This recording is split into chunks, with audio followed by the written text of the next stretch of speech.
অনেকক্ষণ হয়ে গেছে, তবুও তোরা একটা আমও পারতে পারলি না। তোদের দ্বারা কখনো কোনো কাজ হবে না, সবগুলো অকর্মা ঠিকই।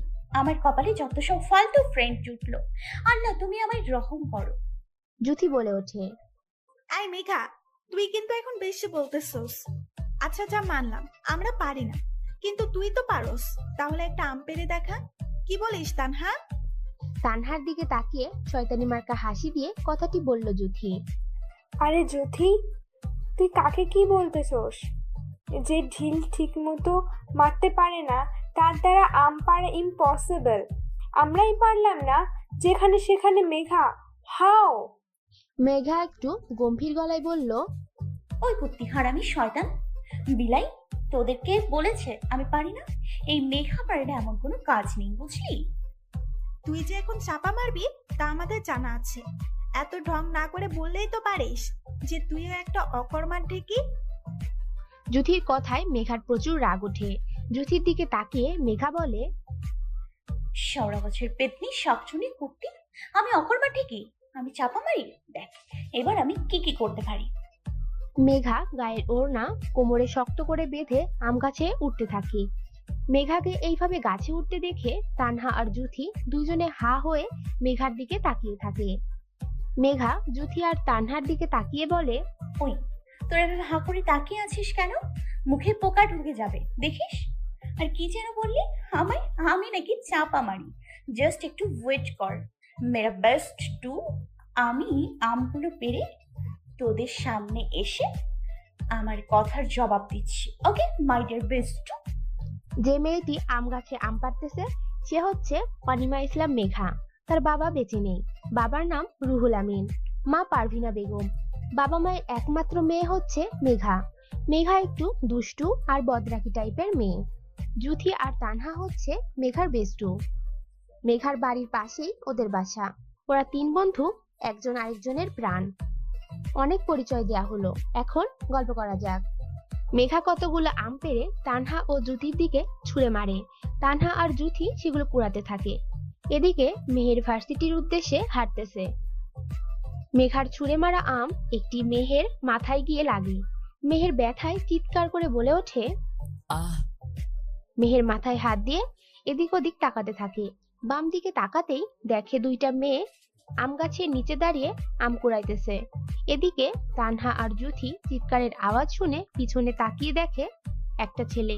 ব্যাপারটা বুঝে তানহা আর জুথি প্রচুর ভয় পেয়ে যায়। তানহা তড়িঘড়ি করে বলে ওঠে, মেঘা বাঁচতে চাইলে পালা, একটা ছেলে আমাদের দেখে ফেলেছে, আমরা গেলাম। এই বলে জুথি আর তানহা দৌড়ে পালিয়ে যায়। মেহের তাদের পালিয়ে যেতে দেখে ওদের পিছন নেয়। আম গাছের নিচে আসতে একটি মেয়ের কথা শুনে দাঁড়িয়ে যায়। এই সময় মেঘা বলতেছিল, আরে তো ভয় পাইতেছোস কেন? একটা ছেলে দেখছো তো কি হয়েছে? তোদের তো জানা আছে মেঘা কি। যদি একটু তেড়ে বেড়ে করে ছেলেটা, তাহলে মেঘা তার খেলা দেখাবে। চিন্তা করিস না, একদম মেরে এক সপ্তাহের জন্য হসপিটালে শিফট করে আসবো।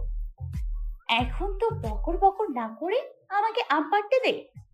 মেঘার কথা শুনে মেহের রাগে ফুসফুস করতে করতে বলে ওঠে, এই মেয়ে, তোমার এত বড় সাহস কে দিয়েছে? তুমি আমাকে বল মেরে হাসপাতালে শিফট করে আসবে এক সপ্তাহের জন্য? সাহস তো কম না তোমার? নিচে আসো, তোমার সাহসের নমুনা আমি দেখতেছি। বেয়াদব মেয়ে কোথাকার। মেঘা প্রথমে একটু ভয় পায়, কিন্তু যখন মেঘাকে বেয়াদব বলা হয় তখন মেঘাও বলে ওঠে, কোন শালা আমাকে ধমকাচ্ছে রে? বজ্জাত অসভ্য বেয়াদব শাকচুনি জামাই পেটনি দুলাভাই কুত্তা বিলাই। উফ, আমাকে বলে আমি নাকি বেয়াদব মেয়ে। তুই জানোস কাকে বেয়াদব মেয়ে বলছিস? আজকে তোকে আমি মেরে হসপিটালে ভর্তি করিয়ে আসবো। ভালো চাস তো সরি বল তাড়াতাড়ি। এই বলে মেহেরের দিকে তাকিয়ে অনেক ভয় পায় মেঘা। মেহেরের চোখ পুরো রেগে লাল হয়ে গেছে। দেখে মনে হচ্ছে কেউ লাল রং তার চোখে ঢেলে দিছে। মেহের বলে ওঠে, এক্ষুনি নিচে নামো, না হলে ভালো হবে না কিন্তু। মেঘা মেহেরের এরকম রেগে কথা বলা দেখে অনেকটাই ভয় পেয়ে যায়। তারপর নিজেকে কন্ট্রোল করে বলে ওঠে, না হলে কি করবেন? আমার কিচ্ছু করতে পারবেন না আপনি। উল্টো নিজেকে বাঁচাতে চাইলে এখান থেকে চলে যান। মেঘার কথা শুনে মেহের রেগে ফায়ার হয়ে গেছে। রেগে কটমট করতে করতে বলে ওঠে, I don't care who are you, but you don't know who I am. So আমি এখন যা বলছি তাই করো, ওকে? কুইকলি নিচে নেমে এসো। আপনি যা বলবেন আমি তাই করব কেন? হুম? আপনি আমার বাবা, ভাই, আঙ্কেল, চাচু, খালু, মামু, বিএফ নাকি এফডি? হুম? কোনটা লাগেন যে আপনার কথা শুনবো? আমার বয়ে গেছে আপনার কথা শুনতে। মেহের বলে ওঠে, বুঝছি, সোজা আঙুলে ঘি উঠবে না, আঙুলটা আমায় বেঁকাতেই হবে। হইছে, আপনি আঙুল সোজা করেন আর ব্যাকা করেন, আমার কিচ্ছুটি করতে পারবেন না। হ্যাঁ? হঠাৎ গাছ নড়াতে মেঘা ভয় পেয়ে যায় এবং তাল সামলাতে না পেরে গাছ থেকে পড়ে যায় মেহেরের উপর। মেঘার ঠোঁট মেহেরের ঠোঁটের সাথে লেগে যায়, দুজনেই ঘোরের মধ্যে চলে যায়। এভাবে কতক্ষণ আসিল ঠিক জানা নেই মেঘার। মেঘার ঘোর কাটতেই মেহেরের উপর থেকে সরে দৌড়ে চলে যায়, কিন্তু মেহের এখানেই শুয়ে থাকে। মেহের ভাবতে থাকে, এটা কি হলো? যেখানে মেয়েরা আমায় দেখলেই ভয়ে দৌড়ে পালায়, সেখানে আজকে এই মেয়েটার সাথে লিপ কিস কিভাবে সম্ভব? কোনো মেয়ে আমার হাত ধরলেই যেখানে রাগে ফায়ার হয়ে গেছি, আজকে সেখানে একটা মেয়ের সাথে লিপ কিস? কোনো রাগ হয়নি কেন? মেহেরের ঘোর কাটতেই ভার্সিটিতে প্রবেশ করে, প্রিন্সিপাল স্যারের রুমে চলে যায়।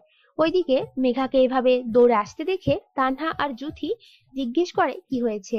মেঘা মনে মনে বলে, আমি যদি ওদেরকে কিছু বলি তাহলে আমার প্রেস্টিজ পাঞ্চার হয়ে যাবে। ওই শালার ব্যাটার জন্য আজকে আমার ফ্রেন্ডের কাছে থেকে কথা লুকাইতে হইছে। তোকে তো আমি দেখা নিই, আমার লিপ কিস করা কাকে বলে?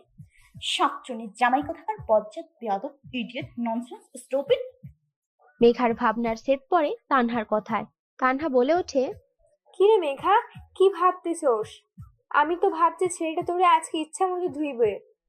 তোর ফিক্কে দেওয়া আমটা যেভাবে তার মাথায় জায়গা লাগছে, আল্লাহ, ছেলেটা কি বলছে রে? আরে ওই শালার ব্যাটার কিচ্ছু বলার সাহস আছে নাকি আমার সাথে কথা বলার? হ্যাঁ, আমার বলছিল বেয়াদব মাইয়া, আমি সাথে সাথে অনেক কথা শুনিয়েছি। বেচারা বোধহয় আর আমার সামনে আসবো না। মেঘা তানহা আর জুথিকে কিছুক্ষণ আগে ঘটে যাওয়া ঘটনার কিছুই জানায় না। কিছুক্ষণ পর জুথি বলে ওঠে, আজকে জানোস আমাদের নতুন ইংলিশ টিচার আসবে। আগেরটা তো তুই ভার্সিটি থেকে বাহির করছস, এবারও কি আগের মতো করবি? মেঘা একটু ভেবে বলে, আরে আগে দেখে যাক কেমন, যদি ভালো লাগে তাহলে আর বাহির করব না। আর দেখ, আর যদি খারাপ হয়, বকাঝকা দেয়, ধমক দেয়, বেশি টিচারগিরি করে না, তখন বাহির করে দিব, বুঝলি? এই বলে ওরা তিনজনেই শয়তানি মার্কা হাসি দেয়। হাসি থামিয়ে তানহা বলে ওঠে, এখন চল ক্লাসে যাই, না হলে পরে নতুন স্যারের সাথে দেখা করতে পারবো না। এই বলে তানহা হো হো করে হেসে উঠল।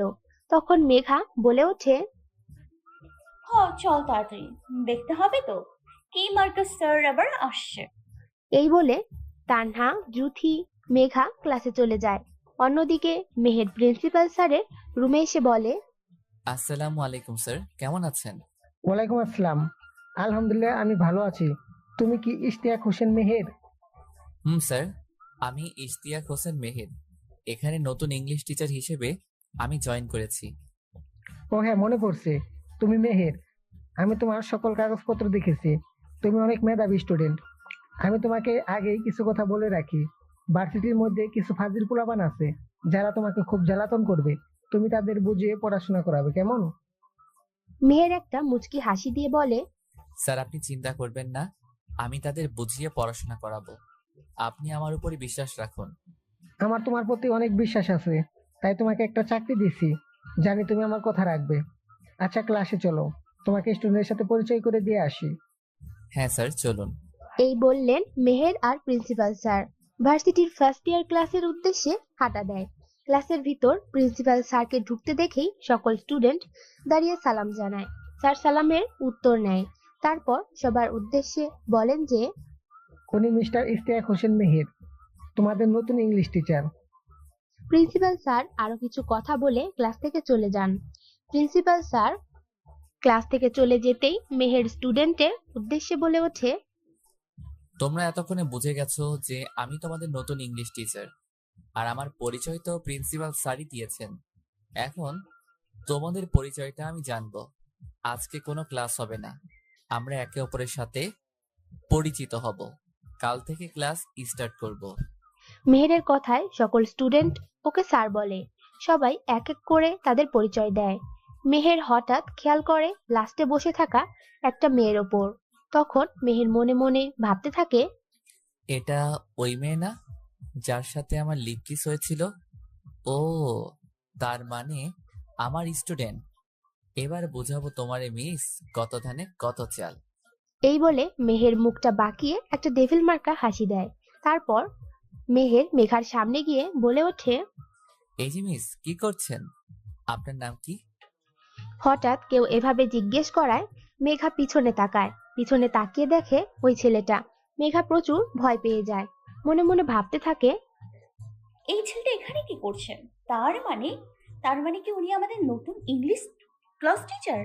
এখন যদি উনি কিছু বলে তাহলে তো আবার পুরো প্রেস্টিজ পাংচার হয়ে যাবে। আল্লাহ, তুমি আমায় রহম করো। মেঘার ভাবনার ছেদ পড়ল জুথির কথায়। জুথি বলে ওঠে, ওই মেঘা, এটা না ওই ছেলেটা যার মাথায় তোর মারা আম লাগে। আরে হরে, ওই ছেলেটাই আমাদের নতুন ইংলিশ টিচার। স্যার যদি এখন ওই ব্যাপারে পানিশমেন্ট দেয় তখন কি করবে? তুই আসলেই একটু বেশি করস। আমি কি জানতাম উনি আমাদের নতুন ক্লাস টিচার? জানলে কি আর এসব করতাম? হঠাৎ কারো ধমকে তানহা, মেঘা, জুথি সহ ক্লাসের সবাই চুপ হয়ে যায়। মেঘা তাকিয়ে দেখেন মেহের স্যার ধমকটি দিয়েছেন। মেহের বলে ওঠে, এই মেয়ে, আমি একটু আগে তোকে জিজ্ঞেস করলাম না তোর নাম কি? কি এত ভাবছিস? আমার কথা কি কানে যায় না? বেয়াদ্দপ মেয়ে কোথাকার।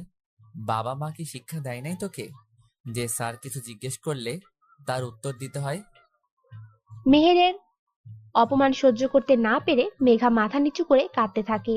যখন মেহের মেঘার বাবা মায়ের কথা তুলে, মেঘা তখন সহ্য করতে না পেরে ক্লাস থেকে কাঁদতে কাঁদতে দৌড়ে চলে যায়।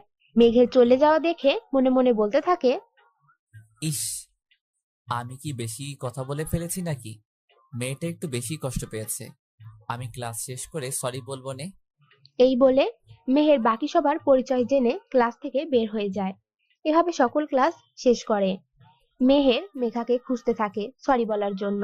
অন্যদিকে মেঘা ক্লাস থেকে বের হওয়ার পর ভার্সিটির পিছনে আম গাছের নিচে বসে অনেকক্ষণ কান্না করে। তারপর মেঘা নিজেই নিজেকে বলে, আরে আমি কেন কান্না করতেছি? শালার বেটা, তোর জন্য আজকে আমাকে কাঁদতে হইছে। তুই আমাকে সবার সামনে অপমান করছস, আমি তোকে ছেড়ে দিব না। এর শোধ আমি তুলবই। এই বলে মেঘা নিজেকে স্বাভাবিক করে বাড়ির পথে হাঁটা শুরু করে। কিছু পথ হাঁটার পর সামনে ফুচকাওয়ালাকে দেখে। মেঘা আগে ঘটে যাওয়া সবকিছু ভুলে গিয়ে ফুচকাওয়ালাকে বলে, মামা, আমাকে এক প্লেট ফুচকা দেন, অনেক ঝাল দেবেন কিন্তু। ফুচকাওয়ালা বলে ওঠে, আচ্ছা আপামনি, দিতাছি, একটু ওয়েট করেন, আগে ওনাদেরকে দিয়া লই। আচ্ছা ঠিক আছে মামা, আমি ওয়েট করতেছি। আপনি তাড়াতাড়ি বানাইয়া আমারে দেন। হঠাৎ মেঘা খেয়াল করলো কতগুলো ছেলে ফুচকা খেয়ে টাকা না দিয়ে চলে যাচ্ছে। এতে মেঘা জিজ্ঞেস করলো, এই যে ভাইয়ারা, ফুচকার টাকা না দিয়ে চলে যাচ্ছেন কেন? ফুচকার টাকা দিয়ে যান। তখন ফুচকাওয়ালা বলে ওঠে, আরে আপামনি, আমার টাকা লাগবো না, আমি ওদের এমনিতেই খাওয়াই। মামা, এমনিতেই খাওয়ান মানে কি? এটা কি মামা বাড়ির আবদার পাইছেন নাকি যে দিতে বললেই আপনি দিয়ে দিলেন? তখন একটি ছেলে বলে ওঠে, এই মেয়ে, তুই একটু বেশি করতেছস। তুই জানোস আমরা কারা? আমাদের সাথে পাঙ্গা নিতে আসিস না। আমরা রিফাত ভাইয়ের লোক। আমাদের কথা শুনলে যেখানে বড় বড় লোকেরা তাদের চেয়ার ছেড়ে দেয়, সেখানে তুই সামান্য ফুচকাওয়ালা হয়ে আমাদের থেকে টাকা নিবে? এই বলে সবাই হো হো করে হেসে ওঠে। ওদের হাসি দেখে মেঘার প্রচুর রাগ উঠে যায়। মেঘা রেগে বলে, তোরা রিফাত টিফাত যারই লোক হোস না কেন, আমার তাতে কোনো মাথা ব্যথা নেই। আমি তোদের বলেছি মামার ফুচকার টাকা দিয়ে যেতে, তার মানে দিয়ে যাবি। তা না হলে তোরা একটা ওইখান থেকে যেতে পারবি না। মেঘার কথা শুনে ছেলেগুলোর মধ্যে সাইম নামের একটি ছেলে বলে ওঠে, টাকা না দিলে এখান থেকে যেতে দেব না। কে আটকাবে শুনি আমাদের? তুই? ভালো চাস তুই এখান থেকে চলে যা, না হলে কালকে পত্রিকায় তোর নাম থাকবে। বলবে কাল রাস্তায় কতগুলো গুন্ডা দর্শন করলো একটি মেয়েকে। এই বলে সবগুলো ছেলে হো হো করে হাসতে লাগলো। মেঘা ওদের কথা শুনে প্রচুর রেগে যায়। রেগে গিয়ে পাশে পড়ে থাকা রড দিয়ে ইচ্ছে মতো ছেলেগুলোকে পেটায় আর বলতে থাকে, কি বলি, কালকের পত্রিকা হেডলাইনে আমার নাম থাকবে, তাই তো? আরে আমার নাম তো থাকবেই, ধর্ষকদের আর অন্যায়ের বিরুদ্ধে প্রতিবাদ করার কারণে। আর তোর এত বড় সাহস হয়েছে কিভাবে আমার দিকে কোন নজরে তাকাস? ধর্ষণ করে রাস্তায় ফেলে রাখবি, তাই না? আজকে তোদের আমি মেরেই ফেলবো। তখন ছেলেগুলো মরার ভয়ে মেঘাকে হাত জোর করে বলে ওঠে, আপু প্লিজ আমাদের মারবেন না, আমরা ফুচকাওয়ালা টাকা দিয়ে দিতেছি, তবু মারবেন না। তাড়াতাড়ি ফুচকার টাকা বের কর আর সরি বল। আর কখনো কোনো মেয়ের দিকে কোন নজরে তাকাবি না, সবাইকে সম্মান করবি। বল, তাহলেই ছাড়া পাবি, না হলে তোদের আমি মেরেই ফেলবো। ছেলেগুলো বলে ওঠে, হ্যাঁ হ্যাঁ আপু, আমরা আপনার সব কথা মানবো, কখনো কোনো মেয়ের দিকে কোন নজরে তাকাবো না, সবাইকে সম্মান করব। আর এই নিন টাকা, আমাদের ক্ষমা করে দেন প্লিজ আপু। আচ্ছা যা, আজকের মতো তোদের ছেড়ে দিলাম। আর নেক্সট টাইম যাতে বেয়াদবি করতে না দেখি। আর এই নে 5,000 টাকা, ডক্টরের চেম্বারে ঔষধ কিনে নিবি। এই বলে মেঘা ছেলেগুলোর দিকে 5,000 টাকা বাড়িয়ে দেয়। ছেলেগুলো টাকা নিয়ে হাসপাতালে চলে যায়। এরপরে মেঘা ছেলেগুলো থেকে নেওয়া ফুচকার টাকা দিয়ে চলে যেতে নিলে ফুচকাওয়ালা বলে ওঠে, আপামনি আপনি অনেক সাহসী। যেখানে কেউ অন্যায় দেখলেও সামনে এগিয়ে আসে না, সেখানে আপনি আজকে সবার অবস্থা খারাপ করে দিয়েছেন। আসলে আপনি মহান, আই সেলুট ইউ। মেঘা তখন বলে ওঠে, আরে মামা, এটা আমার কর্তব্য, এর বেশি কিছুই না। আপনি শুধু শুধু আমাকে মহান বলতেছেন। বলে মেঘা চলে যায়। এতক্ষণ ধরে সবকিছুই মেহের দেখতেছিল। মেহের মনে মনে ভাবতে থাকে, আল্লাহ, এই মেয়ে কত ডেঞ্জারাস। যদি সত্যি ছেলেগুলো কিছু করে বসতো তখন। এই মেয়ে দেখছি একটু ভয় ডর নাই। কিছুক্ষণ দাঁড়িয়ে থেকে মেহের একটা রিক্সা নিয়ে বাসায় চলে যায়। বাসায় গিয়ে মেহের কলিং বেল বাজায়। কিছুক্ষণ পর মেহেরের মা জেসিয়া বেগম এসে দরজা খুলেন। তারপর জিজ্ঞেস করেন, কি রে বাবা, এত লেট হলো কেন? তুই না বললি 12টা বাজে ভার্সিটি থেকে আসবি, এখন তো 1:30টা বাজে। মেহের মনে মনে বলে, আরে আমি তো আসতামই, রাস্তায় যদি সিনেমা না দেখতাম তাহলে তো তাড়াতাড়ি আসতাম। বাবা, যেই ডেঞ্জারাস মাইয়া। মেহেরের ভাবনার ছেদ পড়ে জেসিয়া বেগমের কথায়। জেসিয়া বেগম বলেন, কি রে বাবা, কি ভাবছিস যে এত? মায়ের কথা শুনে মেহের বলে ওঠে, আমি কি ইচ্ছে করে লেট করছি নাকি? রাস্তায় একটা মাইয়া কতগুলো পোলারে পিটাইতেছিল, তাই দেখতেছিলাম। জানো কি ডেঞ্জারাস মাইয়া বাবা। ছেলের কথা শুনে জেসিয়া বেগম বলে ওঠে, কোষ কি, মায়াদার সাহস আছে বলতে হবে। ইস, মায়াদারে যদি একবার দেখতে পাইতাম স্যালুট করতাম। মায়ের এমন কথা শুনে মেহের বলে ওঠে, কি মা, তুমি কি আমাকে ভেতরে ঢুকতে দিবে না? কতক্ষণ ধরে বাহিরে দাঁড়িয়ে থাকবো? আমার খুব ক্ষুধা পাইছে। আম্মু, তুমি আমাকে খাবার দাও। আরে আমি তো ভুলেই গেছি তোকে ভিতরে আসতে। আচ্ছা যা, তুই ফ্রেশ হয়ে আয়, আমি তোর জন্য খাবার বাচ্ছি। ওকে মম, আমি তাহলে ফ্রেশ হতে গেলাম। এই বলে মেহের রুমে চলে যায়। রুমে গিয়ে কাভার থেকে জামা কাপড় নিয়ে বাথরুমে চলে যায়। অন্যদিকে মেঘা বাসায় এসে মেঘার মা পারভিনা বেগমকে খুঁজতেছে।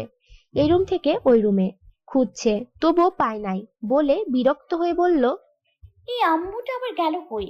আজকে তো আম্মুর কোথাও যাওয়ার কথা না। গেল তো আমায় বলেই যেত, তাহলে কোথায় আম্মু তুমি? হঠাৎ রান্নাঘর থেকে কিছু আওয়াজ শুনতে পেয়ে মেঘা রান্নাঘরে যায়। রান্নাঘরে গিয়ে দেখে পারভিনা বেগম রান্না করতেছে। মেঘা পিছন থেকে পারভিনা বেগমকে জড়িয়ে ধরে বলে, আম্মু, আমার খুব ক্ষুধা লাগছে, তুমি আমারে খাবার খেতে দাও প্লিজ, তাড়াতাড়ি। তখন পারভিনা বেগম বলে ওঠে, আমাকে ছাড় বলছি, আজকেও এত লেট করে আসছস? আজকে আবার কার কি ক্ষতি করে আসছস যে এত লেট হয়েছে? আজকে তোর খাবার নাই, আজকে তোর কোনো খাবার নাই। আমার কথা শুনিস না তো, এটাই তোর শাস্তি। মায়ের এমন কথা শুনে মেঘা কাঁদো কাঁদো গলায় বলে, আম্মু, তুমি এটা কি বললা? আমি আবার কার ক্ষতি করি? তুমি এটা বলতে পারলা? তোমার মেয়ের মতো ভদ্র আর একটা মেয়েও কি এই পৃথিবীতে আছে? তুমি জানো না আমি কতটা লক্ষ্মী? মেয়ের এমন কথা শুনে পারভিনা বেগম বলেন, তুই যদি লক্ষ্মী হতি তাহলে আমার আর একটুও চিন্তা করতে হতো না। কত বলি একটু ভালো হ, দুষ্টুমি ফাজলামি একটু বন্ধ কর। আমার কথা তো একটুও শুনিস না। তুই তো জানোস তুই ছাড়া এই পৃথিবীতে আমার আর কেউ নেই। তোর যদি কিছু হয়ে যায় আমি কিভাবে থাকবো বল? তাই তো এমন ভাবে কথা বলি তোর সাথে। মায়ের এমন কথা শুনে মেঘা পারভিনা বেগমকে শক্ত করে জড়িয়ে ধরে বলে, আম্মু, তুমি এত চিন্তা করো কেন? তুমি জানো না তোমার মেয়ের সাথে কেউ পাঙ্গা নিয়ে পারে না। তোমাকে এত চিন্তা করতে হবে না। তোমার মেয়ের কোনো ক্ষতি কেউ করতে পারবে না। তুমি নিশ্চিন্তে থাকো। ওকে মাই ডিয়ার আম্মু। এই বলে মেঘা তার আম্মুর গালে একটি কিস করে। তখন পারভিনা বেগম বলেন, হয়েছে, আর ঢং করতে হবে না, এখন যা ফ্রেশ হতে, আমি তোর জন্য খাবার বাড়তেছি। ওকে মাই ডিয়ার মম, আমি গেলাম ফ্রেশ হতে। মেঘা ড্রেস বের করে টাওয়েল নিয়ে ওয়াশরুমে চলে যায়। ফ্রেশ হয়ে চুলের পানি মুছে রুম থেকে বের হয় মেঘা। ড্রয়িং রুমে এসে মেঘা বলে, আম্মু তুমি কই? তাড়াতাড়ি খাবার দাও, আমার প্রচুর ক্ষুধা পাইছে। পারভিনা বেগম নিজের রুম থেকে এসে বলেন, দাঁড়া, আমি খাবার বেড়ে তোরে খাওয়াই দিতেছি। আম্মু আম্মু তুমি তাড়াতাড়ি খাওয়াইয়া দাও, আমার অনেক খিদা পাইছে। আরে বাবা, এমন কেউ করে? এনে হা কর। এইভাবে পুরো খাবার শেষ করে মেঘা নিজের রুমে গিয়ে খাটের উপর শুয়ে পড়ে। অন্যদিকে মেহের দুপুরের খাবার খেয়ে নিজের রুমে যায়। রুমে গিয়ে খাটের উপর শুয়ে ঘুমানোর চেষ্টা করে, কিন্তু মেহেরের কিছুতেই ঘুম আসে না। চোখ বন্ধ করতেই মেঘার সাথে কিস করার মুহূর্তটা ভেসে ওঠে। যতবার চোখ বন্ধ করে ততবারই মেঘার চেহারা ভেসে ওঠে। তাই না ঘুমিয়ে মেহের ভাবতে থাকে, এইসব কি হচ্ছে আমার সাথে? যখনই ঘুমানোর একটু চেষ্টা করি তখনই ওই মেয়েটার চেহারা আমার সামনে ভেসে ওঠে কেন? বারবার মনে পড়ছে ওর সাথে কিস করার মুহূর্তটা। এভাবে মেঘাকে নিয়ে ভাবতে ভাবতে মেহের একসময় ঘুমিয়ে পড়ে। ঘুম থেকে উঠে ফ্রেশ হয়ে মেহের বাহিরে যায়। অন্যদিকে মেঘা ঘুম থেকে উঠে তানহা আর জুথির চিৎকারে। তানহা আর জুথি চিৎকার করে বলে ওঠে, মেঘা ওঠ তাড়াতাড়ি, আজকে আমরা পার্কে ঘুরতে যাব। মেঘা চিৎকারের শব্দ শুনে ভয়ে লাফ দিয়ে ওঠে। মেঘার এভাবে লাফ দিয়ে ওঠা দেখে তানহা আর জুথি হো হো করে হাসতে থাকে। ওদের এভাবে হাসতে দেখে মেঘা একটু গম্ভীর গলায় বলে, ওই কুত্তি, শেওড়া গাছের পেতনি, শাকচুনি, ভূতের বউ, জীবনের শালি, উফ, বান্দর হনুমান, তোদের তো আজকে আমি মেরে ফেলবো। আমার এত সাথের ঘুমের ব্যাঘাত ঘটাইছোস। এই বলে মেঘা তানহা আর জুথির পিছনে তাড়া করে। তানহা আর জুথি বেচারারা ভয় পেয়ে পারভিনা বেগমের পেছনে লুকায়। পারভিনা বেগম এর পিছনে লুকাতে দেখে মেঘা বলে, আম্মু তুমি সরো, শাকচুনি আর পেতনি গুলোরে আমাকে শায়েস্তা করতে দাও, না হলে কিন্তু ভালো হবে না। ওরা আমার স্বাদের ঘুম নষ্ট করেছে। তুমি সরো আম্মু, সরো। পারভিনা বেগম বলেন, ওদের তুই কিছু করে দেখ, ওরা কতক্ষণ ধরে তোকে ডাকতেছে কিন্তু তুই তো উঠতেছিস না, তাই এমন করছে। এখন যা ফ্রেশ হতে। পারভিনা বেগমের ধমকে মেঘা মুখ ফুলিয়ে ফ্রেশ হতে যায়। ওয়াশরুমে ঢুকেই বলতে থাকে, আম্মু আর একটু ঘুমাই না প্লিজ আম্মু। শেওড়া গাছের পেতনি, শাকচুনি, হারামি, কুত্তি, বিলাই, লাল খবিশ, শয়তানের বউ, তোদের তো আমি পরে দেখে নিব। আমার এত স্বাদের ঘুম। মেঘা ওয়াশরুমে ঢুকেছে প্রায় 25 মিনিট হয়ে গেছে। এত সময় হওয়ার পরেও যখন মেঘা বের হচ্ছে না, তখন জুথি তানহাকে বলে, ওই তানহা, মেঘা এখনো বের হইতেছে না কেন? আজকে কি আর যাওয়া হবে না ঘুরতে? আসলেই তো এতক্ষণ হয়ে গেছে, এখনো বের হইতেছে না কেন? নাকি ওয়াশরুমে ঢুকে আবার ঘুমিয়ে পড়েছে? ওই তো আবার যেখানে সেখানে ঘুমিয়ে পড়ে। আমি আমার লাইফে এমন ঘুম পাগলি মেয়ে আর একটাও দেখি নাই। তানহার কথা শুনে জুথি খেপে গিয়ে বলে ওঠে, ওই যদি সত্যি ওয়াশরুমে ঘুমিয়ে পড়ে তাহলে আমার চেয়ে খারাপ আর কেউ হবে না। এত কষ্ট করে ঘুম থেকে উঠালাম, আবার যদি ঘুমাই তাহলে কেমনটা লাগে বল তুই? অসহ্যকর। আচ্ছা চল ওয়াশরুমের দরজা নক করে দেখি। চল। এই বলে জুথি আর তানহা মেঘার রুমে ঢুকে ওয়াশরুমে টোকা দেয়। কোনো সাড়া শব্দ না পেয়ে জুথি বলে, এই মেঘা, তুই এতক্ষণ ধরে ওয়াশরুমে কি করতেছস? এখনো কি তোর ফ্রেশ হওয়া হয় নাই? জুথির এমন কথা শুনে মেঘা বলে ওঠে, এই মাত্র তো ওয়াশরুমে ঢুকলাম, তোদের জ্বালায় তো ঘুমোতেই পারি না ঠিক মতো, এখন আবার কি ফ্রেশ হতে দিবি না? সবজঙ্গির দল কোথাকার। মেঘার এমন কথা শুনে জুথি অবাক হয়ে বলে ওঠে, কি? ওয়াশরুমে ঢুকছোস? 30 মিনিট হয়ে গেছে আর তুই বলতেছোস মাত্র ঢুকছোস ওয়াশরুমে? আল্লাহ! জুথির কথা শুনে মেঘা মনে মনে বলতে থাকে, কখন 30 মিনিট হয়ে গেল, আমি তো টেরই পেলাম না। যাই বাবা, তাড়াতাড়ি ফ্রেশ হয়নি, যে খেপে গেছে ওরা। এই বলে মেঘা 5 মিনিট পর ফ্রেশ হয়ে ওয়াশরুম থেকে বের হয়। মেঘাকে ওয়াশরুম থেকে বের হতে দেখে তানহা বলে, আসছেন আমাদের মহারানী। তো মহারানী, আপনার ফ্রেশ হওয়া হয়েছে কি? হইলে বইলেন, তাহলে আমরা যাইতাম। হয়েছে আমার দাসীগণ, জানোই তো তোমরা, মহারানীদের একটু বেশি সময় লাগে ফ্রেশ হতে। এই বলে মেঘা একটা শয়তানি মার্কা হাসি দিয়ে জুথি বলে ওঠে, হয়েছে মহারানী, এখন রেডি হয়ে আমাদের উদ্ধার করুন। 10 মিনিট পর রেডি হয়ে পারভিনা বেগমকে বলে মেঘা, জুথি, তানহা বাড়ির বাহিরে আসে। তারপর ওরা 3 জন একটি অটোতে উঠে একটা পার্কে যায়। অটো ভাড়া দিয়ে পার্কের ভেতরে ঢুকে যায় ওরা 3 জন। তারপর পুরো পার্কে ঘুরতে থাকে ওরা। কিছুক্ষণ পর ওরা 3 জন একটা বেঞ্চের উপর বসে।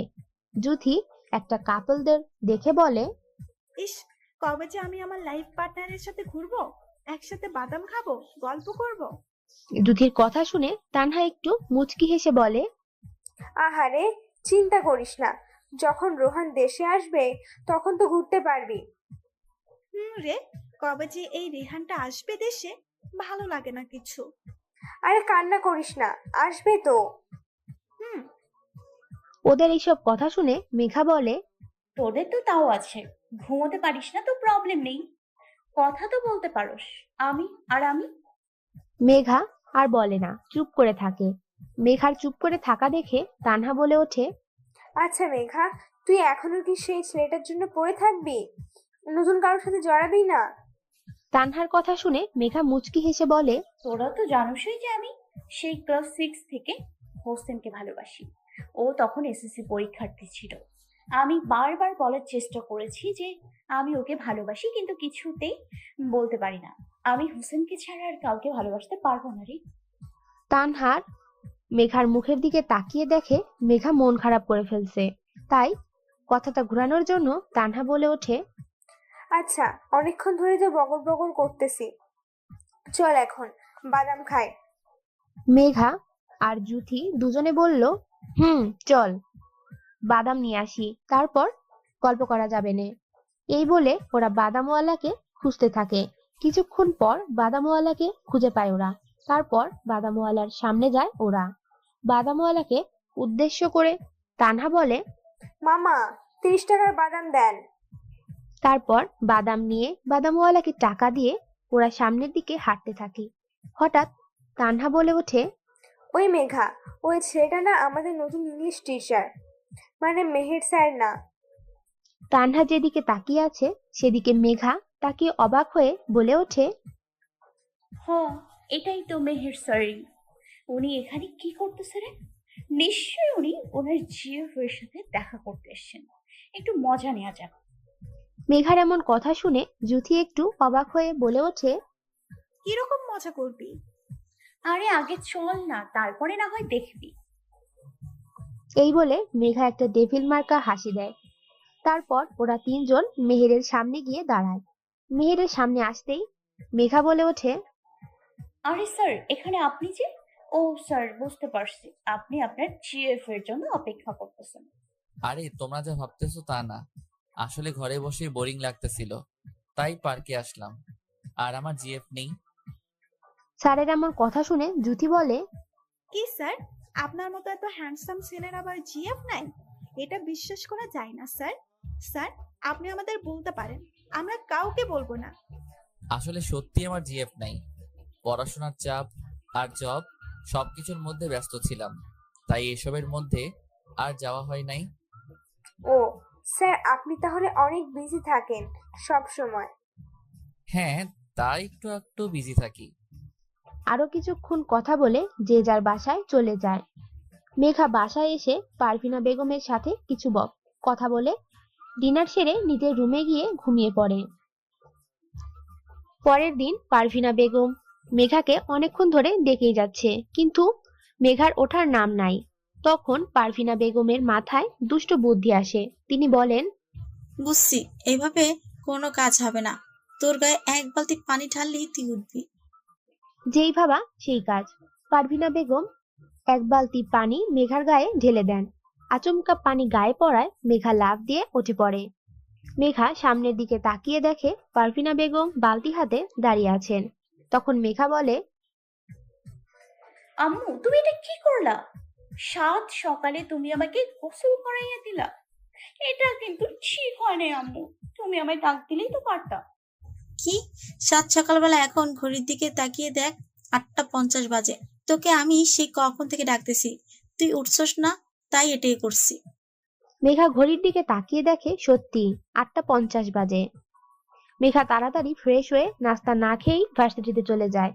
ক্লাসে ঢুকতে 10 মিনিট লেট হয়ে যায় মেঘার।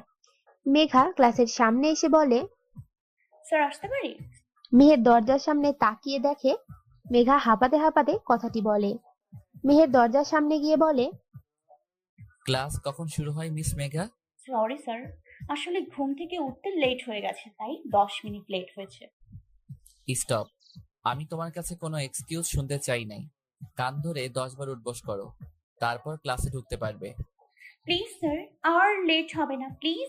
আপনার সব কথা শুনবো স্যার, তবুও প্লিজ কানে ধরতে বলবেন না। হে ইউ, আমি কি বলছি কানে যাই নাই? এখন তো শুধু ক্লাসের স্টুডেন্ট দেখবে তোমার কানে ধরা। যদি আর একটা কথা বেশি বলো না, তাহলে মাঠের মাঝখানে নিয়ে কানে ধরাবো। মেঘা মনে মনে ভাবতে থাকে, বুঝেছি, এভাবে কোনো কাজ হবে না, অন্য উপায়ে সবকিছু সামলাতে হবে। এই বলে মেঘা ডেভিল মার্কা হাসি দিয়ে মেহেরের উদ্দেশ্যে বলে ওঠে, স্যার একটা কথা শুনুন। আমার তোমার কোনো কথা শোনার ইচ্ছে নেই। তোমাকে যা বলছি তাই করো। মেঘা আবার বলে, স্যার স্যার একটা কথা শুনুন। স্যার না শুনলে কিন্তু পস্তাবেন, তাই আমি যা বলছি আগে শুনেন, তারপর আপনি যা বলবেন আমি তাই করব।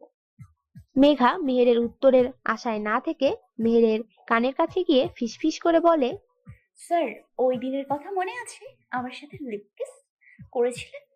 তার ভিডিও কিন্তু আমার কাছে আছে। এখন আপনি ভাবতেছেন ভিডিও কিভাবে আছে, তাই না? ভার্সিটির সিসিটিভি ক্যামেরার ফুটেজ আমি চুরি করে নিজের কাছে রেখে দিয়েছি। এখন যদি এটা ভাইরাল করে দেই, তাহলে আপনার প্রেস্টিজ স্পন্সর হয়ে যাবে। সো আমি যা বলছি তাই করেন স্যার। মেহের কথাগুলো শুনে কিছুটা ভয় পেয়ে যায়। তারপর নিজেকে স্বাভাবিক করে বলে ওঠে, আচ্ছা যাও, সবারই ফার্স্ট টাইম ছাড় দেওয়া উচিত, তাই তোমাকে ছেড়ে দিলাম। এরপর যদি দেখি লেট হয়েছে, তাহলে কিন্তু আর ছাড়া পাবে না।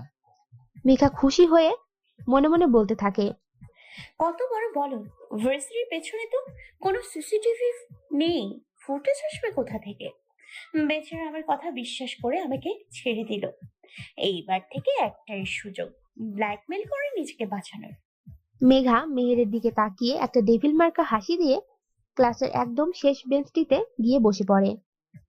মেঘার এমন হাবভাব দেখে মেহের মনে মনে বলতে থাকে, সত্যি কি মেয়েটার কাছে ভিডিও আছে, নাকি নিজেকে বাঁচানোর জন্য মিথ্যা কথা বলতেছে?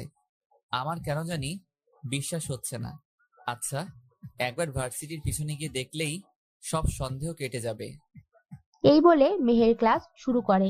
ক্লাসের মধ্যে মেঘা অনেক দুষ্টামি ফাজলামি করে, কিন্তু মেহের ভিডিওটার কথা চিন্তা করেন, মেঘাকে কিছুই বলেন না।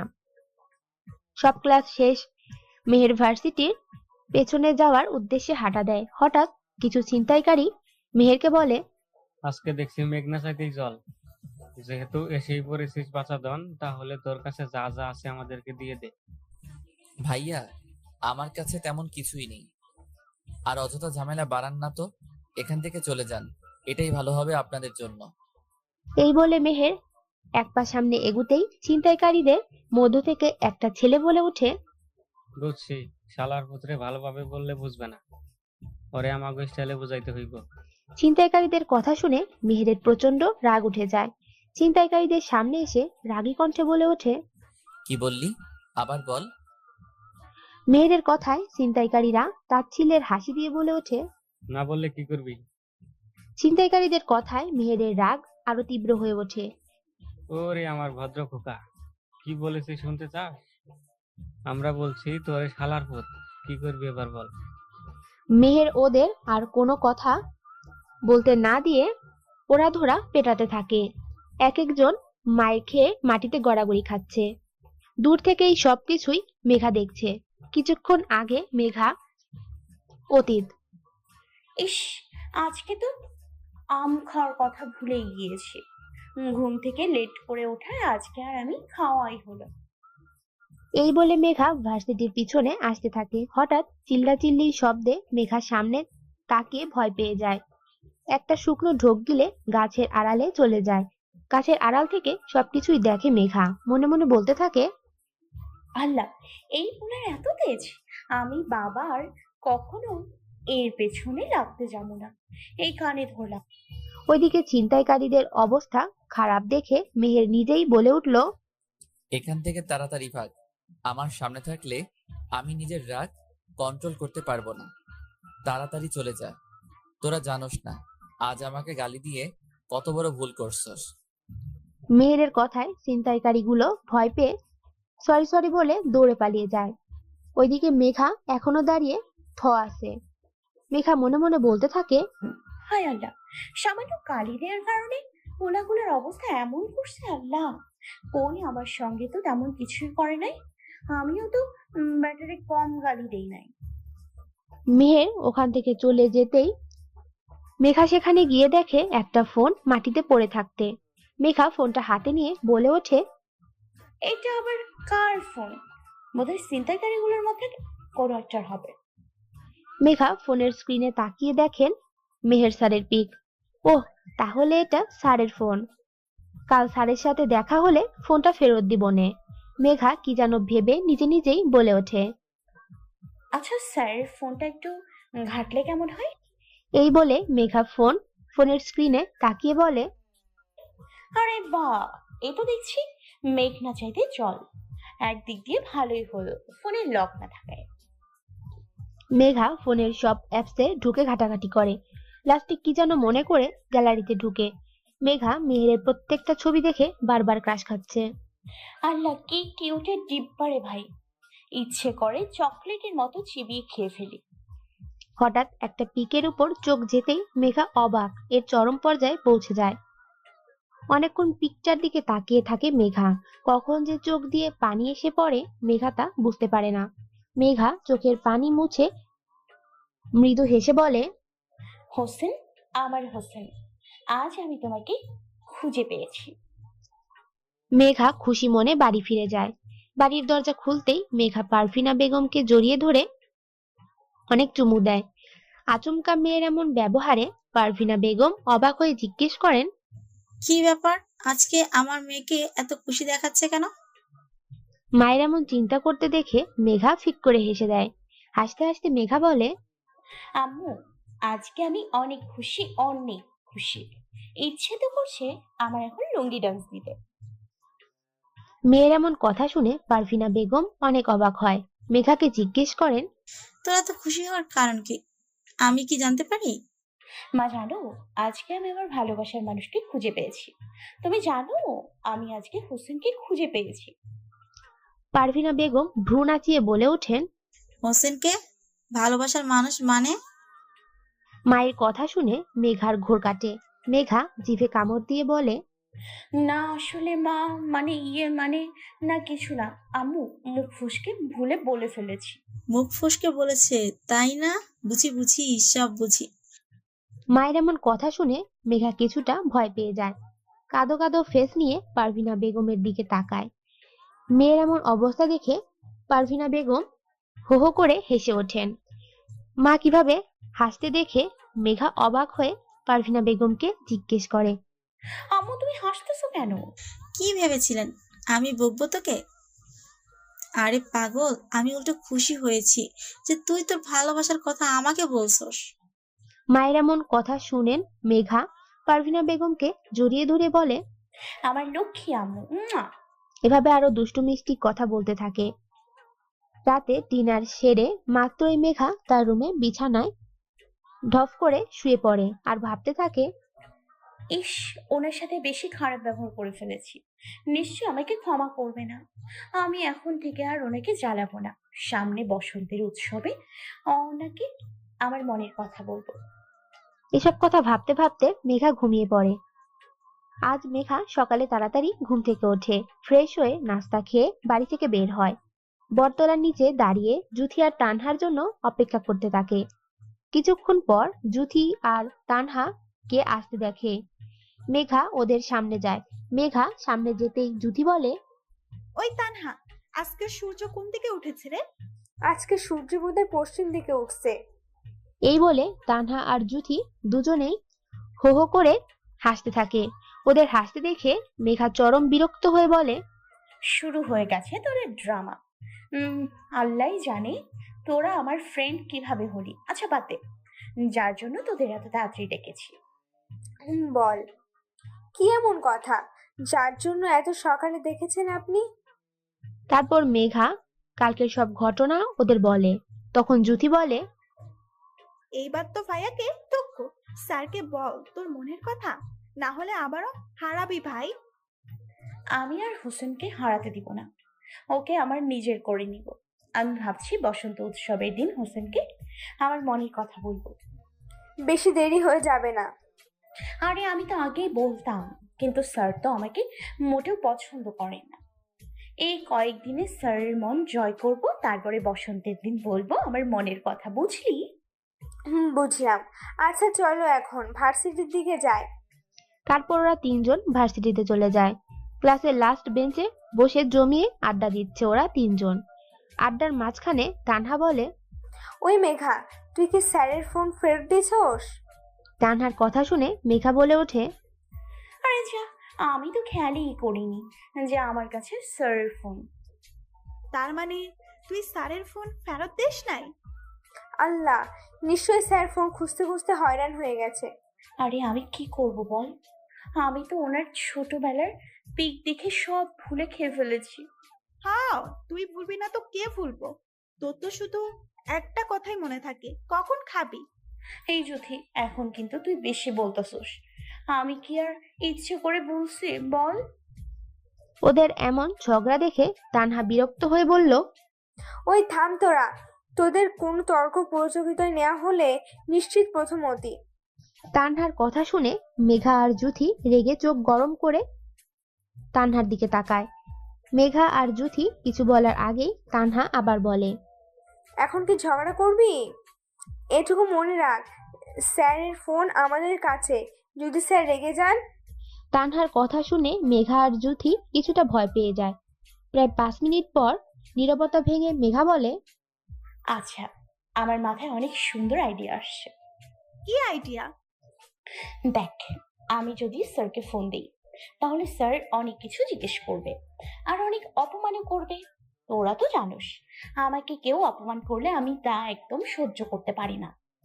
আমিও অপমানের জবাব দিই। আমি চাই না স্যারের কাছে আরো খারাপ হয়ে। তাই বলছি কি জুথি, তুই ফোনটা স্যারকে ফেরত দিবি। কি? আমি? তুই দিবি। আমি জানি তুই পারবি, তাই তোকে কাজটা করতে হবে, বুঝলি? বুঝছি, আমাকেই দিতে হবে। কিন্তু স্যারকে ফোন দেওয়ার সময় স্যার যদি জিজ্ঞেস করে আমি ফোন কোথায় পাইছি, তখন কি বলবো আমি? তোর মাথায় আসলে কোনো বুদ্ধি নেই। যে কোনো একটা কাহিনী বানিয়ে দিবি, প্রবলেম সলভ, বুঝলি? আমি কি কাহিনী বানিয়ে বলবো? যদি ধরা খাই তখন? হায় আল্লাহ, একটা কাহিনী বানিয়ে বলতে পারে না যে সে আমার ইউনিভার্সিটিতে পড়ে। ওই, তোকে কে বলছে আমি কাহিনী বানিয়ে বলতে পারি না? আমি তো স্যারকে দেখলেই ভয় পাই। ভয়ের চোটে যদি ঠিকঠাক মতো বানিয়ে বলতে না পারি তখন? আচ্ছা মেরে মা, থাক, আপনাকে আর কাহিনী বানিয়ে বলতে হবে না। আমি যেভাবে বলবো সেভাবে স্যারকে বলবি, তাহলেই কোনো সমস্যা হবে না। আচ্ছা বল, কি বলবো আমি স্যারকে? স্যার যদি জিজ্ঞেস করে ফোন কোথায় পাইছো, তখন বলবি ইউনিভার্সিটির পেছনে আম গাছের নিচে পাইছি। তারপর আবার যদি জিজ্ঞেস করে ওখানে গেছো কেন, তখন তুই বলবি আম খেতে গিয়েছিলাম। এবার বুঝছোস কি কাহিনী বলবি? বুঝেছি। ওরা তিনজন এইভাবে আড্ডা দিতে থাকে। কিছুক্ষণ পর ক্লাস শুরু হয়। মেহের গ্রামারের কিছু টপিকস বোঝাচ্ছে আর যার যেখানে সমস্যা তা সলভ করে দিচ্ছে। মেহের যখন প্রথম বেঞ্চে টপিকস বোঝাচ্ছিল তখন মেঘা জুথিকে ফিসফিস করে বলে, জুথি, তুই স্যারকে টপিকস না বোঝার ভান করে এখানে রাখ, তারপর স্যার ফোন ফেরত দিয়ে দে। এখন দেব? ছুটির সময় দেই? আরে এখন দে, স্যারকে ছুটির সময় না পাইলে? জুথি কিছু বলার আগেই কারো ধমকে মেঘা আর জুথি কিছুটা ভয় পেয়ে যায়। সামনে তাকিয়ে দেখে মেহের ওদের ধমক দিয়েছে। কেন ধমক দিয়েছে বুঝতে পারছেন না তো? চলুন অতীতে। মেহের প্রথম বেঞ্চে পড়া বোঝালেও মেহেরের ধ্যান ছিল মেঘার ওপর। অনেকক্ষণ ধরে ফিস ফিস করে কথা বলতে দেখে মেহেরের রাগ উঠে যায়। মেহের মনে করে ক্লাসে স্যার থাকা অবস্থায় যদি কেউ অপ্রয়োজনীয় কথা বলে তাহলে স্যারকে অপমান করা হয়, তাই মেহের জোরে ধমক দেয়। বর্তমান। এই স্টুপিড মেয়ে, তোমার কোনো কমন সেন্স নাই? এটা ক্লাস নাকি কথা বলার জায়গা? সবসময় লাস্ট বেঞ্চে বসো কি কথা বলার জন্য? এখন যদি বলি এতক্ষণ ধরে আমি যা বোঝাইছি তা বলতে, তখন কি করবে? জানি কিছুই বলতে পারবে না। আমি বুঝি না এইসব মেডেল ক্লাস কিভাবে এই ভার্সিটিতে চান্স পায়। নিশ্চয়ই ঘুষ দিয়ে ঢুকছে। আরো কি জানি করো, স্যারদেরকে তারাও। তোমাদের মতো মেডেল ক্লাসের মেয়েদের দ্বারা এসবই মানায়। বেয়াদব মেয়ে কোথাকার। মেহের কথায় প্রথমে ভয় লাগলেও মেঘাকে নিয়ে এত নিচ মনের চিন্তা ভাবনা দেখে মেঘা অবাক হয়ে যায়। মেঘা ভেবেছিল মেহের একটা ভদ্র ঘরের ছেলে। মেঘার ভাবনার ছেদ পড়ে মেহেরের কথায়। এখন তো চুপ থাকবাই, কিছু বলবাই বা কিভাবে? সারাক্ষণ তো বয়ফ্রেন্ডকে কি বলছে, কি দিছে, কখন কোথায় গেছি তা ফ্রেন্ডকে তো জানাতে হবে, তাই না? মেহের আর কিছু বলতে পারে না। মেঘা রেগে গিয়ে বলে, স্যার, একজনের সম্পর্কে না জেনে এত কিছু বলা ঠিক না। কি জানি বললেন? আমি মডেল ক্লাসের মেয়ে। ওকে ফাইন, আমি মডেল ক্লাসের মেয়ে। আমি না জানতাম না যে অন্যায়ের বিরুদ্ধে প্রতিবাদ করা, মেয়েদের সতীত্ব হরণ থেকে বাঁচানো, বখাটে ছেলেদের শাস্তি দেওয়া মডেল ক্লাসের মেয়েদের কাজ। যদি এইসব মডেল ক্লাসের মেয়েদের কাজ হয়, তাহলে আমি বলবো সমাজে যাতে সব মেয়েরাই এমন হয়। একটানে কথাগুলো বলে একটা দীর্ঘশ্বাস ফেলে আবার বলে, আমি ঘুষ দিয়ে ঢুকছি এই ইউনিভার্সিটিতে, তাই তো? আরে স্যার, আপনি যদি তাই ভেবে থাকেন তাহলে আপনার ধারণা সম্পূর্ণ ভুল। আপনি হয়তো জানেন না যে আমি নিজের যোগ্যতায় সর্বোচ্চ নাম্বার পেয়ে এই ইউনিভার্সিটিতে ভর্তি হয়েছি। স্যার, আপনি হয়তো জানেন না যে আমি এই ইউনিভার্সিটির টপ স্টুডেন্টের মধ্যে একজন। মেঘার কথায় মেহের মনে মনে ভাবে, আসলেই মেয়েটার সম্পর্কে না জেনে অনেক কিছু বলে ফেলছি। আর ওর সম্পর্কে আমার জানার কোনো ইন্টারেস্ট ছিল না। আমি শুধু জানতাম এই ক্লাসে একজন মেধাবী স্টুডেন্ট আছে, কিন্তু সেটা যে মেঘা হবে তা আমি ভাবিনি। মেহের আর কিছু ভাবতে পারল না। মেহেরের ভাবনায় ছেদ পড়ে মেঘার কথায়। মেঘা আবারও বলতে শুরু করে, আমি স্যারদের তাড়াই। ইয়েস স্যার, আমি স্যারদের তাড়াই, কিন্তু ক্লাসের একটা স্টুডেন্টও বলতে পারবে না যে আমি অকারণে স্যারদের তাড়িয়েছি। স্যার, আমি আপনাকে কি বলতেছি, আপনি নিজেই তো থালার এক পিঠ দেখে বিবেচনা করেন। আসলে স্যার, আমি যত স্যার তাড়িয়েছি তাদের মধ্যে কেউ ছিল নারী লালসা, কেউ ছিল পড়া বোঝাতে পারতো না, কেউ ছিল খালি মেয়েদের শরীরে হাত দিত, তাই তাদের উচিত শিক্ষা দিয়ে তাড়িয়ে দিয়েছে। মেঘার কথায় মেহেরের নিজের ওপর ঘৃণা হতে থাকে। মেঘা আবারও বলতে শুরু করে, আমি ক্লাসের লাস্ট বেঞ্চে বসে বয়ফ্রেন্ড নিয়ে কথা বলি। স্যার, আমি ভাবতেও পারিনি আপনার মন মানসিকতা এতটা নিচ। আরে স্যার, আমি আপনার ফোন ফেরত দেওয়ার কথা বলছিলাম। ফোনের কথা শুনে মেহের মনে মনে বলে, ফোন? আমার ফোন তো কাল থেকে খুঁজে পাই না, তাই ভাবছি আজকে নতুন ফোন কিনবো। কিন্তু আমার ফোন ওদের কাছে কেন? মেহেরকে অন্যমনস্ক দেখে মেঘা বলে, কি স্যার, আপনার ফোন আমার কাছে কিভাবে এলো, তাই তো? আরে স্যার, কাল যখন আপনি ছিনতাইকারীদের মারতেছিলেন তখন ওখানে আপনার ফোন পড়ে যায়। আমি ফোনটা ফেরত দিতে পারতাম, কিন্তু আমার কাছে ফোন দেখলে আপনি নিশ্চয়ই আমাকে অনেক কিছু জিজ্ঞেস করতেন আর অনেক অপমান করতেন, তাই জুথিকে ফোন দিতে বলি। আর কি ভাবছেন? হ্যাঁ, আসলে ভুল আমারই। সেই প্রথম থেকেই আপনি আমাকে খারাপ হিসেবে চিনে এসেছেন। সরি স্যার, ক্লাসে বেয়াদবি করার জন্য দুঃখিত। মেঘা এই বলে কাঁদতে কাঁদতে দৌড়ে চলে যায় ক্লাস থেকে। মেঘার যাওয়ার দিকে মেহের তাকিয়ে থাকে। মেঘার এমন অবস্থা দেখে জুথি আর চুপ থাকে না। জুথি বলে, হোসেন ভাইয়া টুকু, স্যার এই নিন আপনার ফোন। এই ফোনের জন্য মেঘা পৃথিবীর সবচেয়ে সুখী মানুষ ছিল, আবার এই ফোনের জন্য মেঘা পৃথিবীর সবচেয়ে অসুখী। আর স্যার, আমি প্রথমে আপনাকে হোসেন ভাইয়া বললাম কেন জানেন? কেন? জুথি বলতে যাবে তখন তানহা জুথিকে চুপ থাকতে বলে, কিন্তু জুথি তানহাকে উদ্দেশ্য করে বলে, তানহা, তুই আজ আমাকে আর বাধা দিস না। যে মেয়েটি সেই ক্লাস 6 থেকে ভালোবেসে আসছে হোসেন ভাইয়াকে, আজ আমাকে সব বলতে দে। জুথির কথা মেহেরের মাথার উপর দিয়ে যাচ্ছে। মেহের জুথিকে জিজ্ঞেস করে, আমাকে ভালোবাসে, তাও ক্লাস 6 থেকে? মানে বুঝলাম না। মানে হচ্ছে স্যার এইটা। জুথি মেহেরের ফোনের গ্যালারিতে ঢুকে মেহেরের ছোটবেলার পিক দেখায়। মেহের নিজের ছোটবেলার পিক দেখে বলে, এটা তো আমার ছোটবেলার পিক। এটা মানে কি? আমাকে ক্লিয়ারলি সব বলো।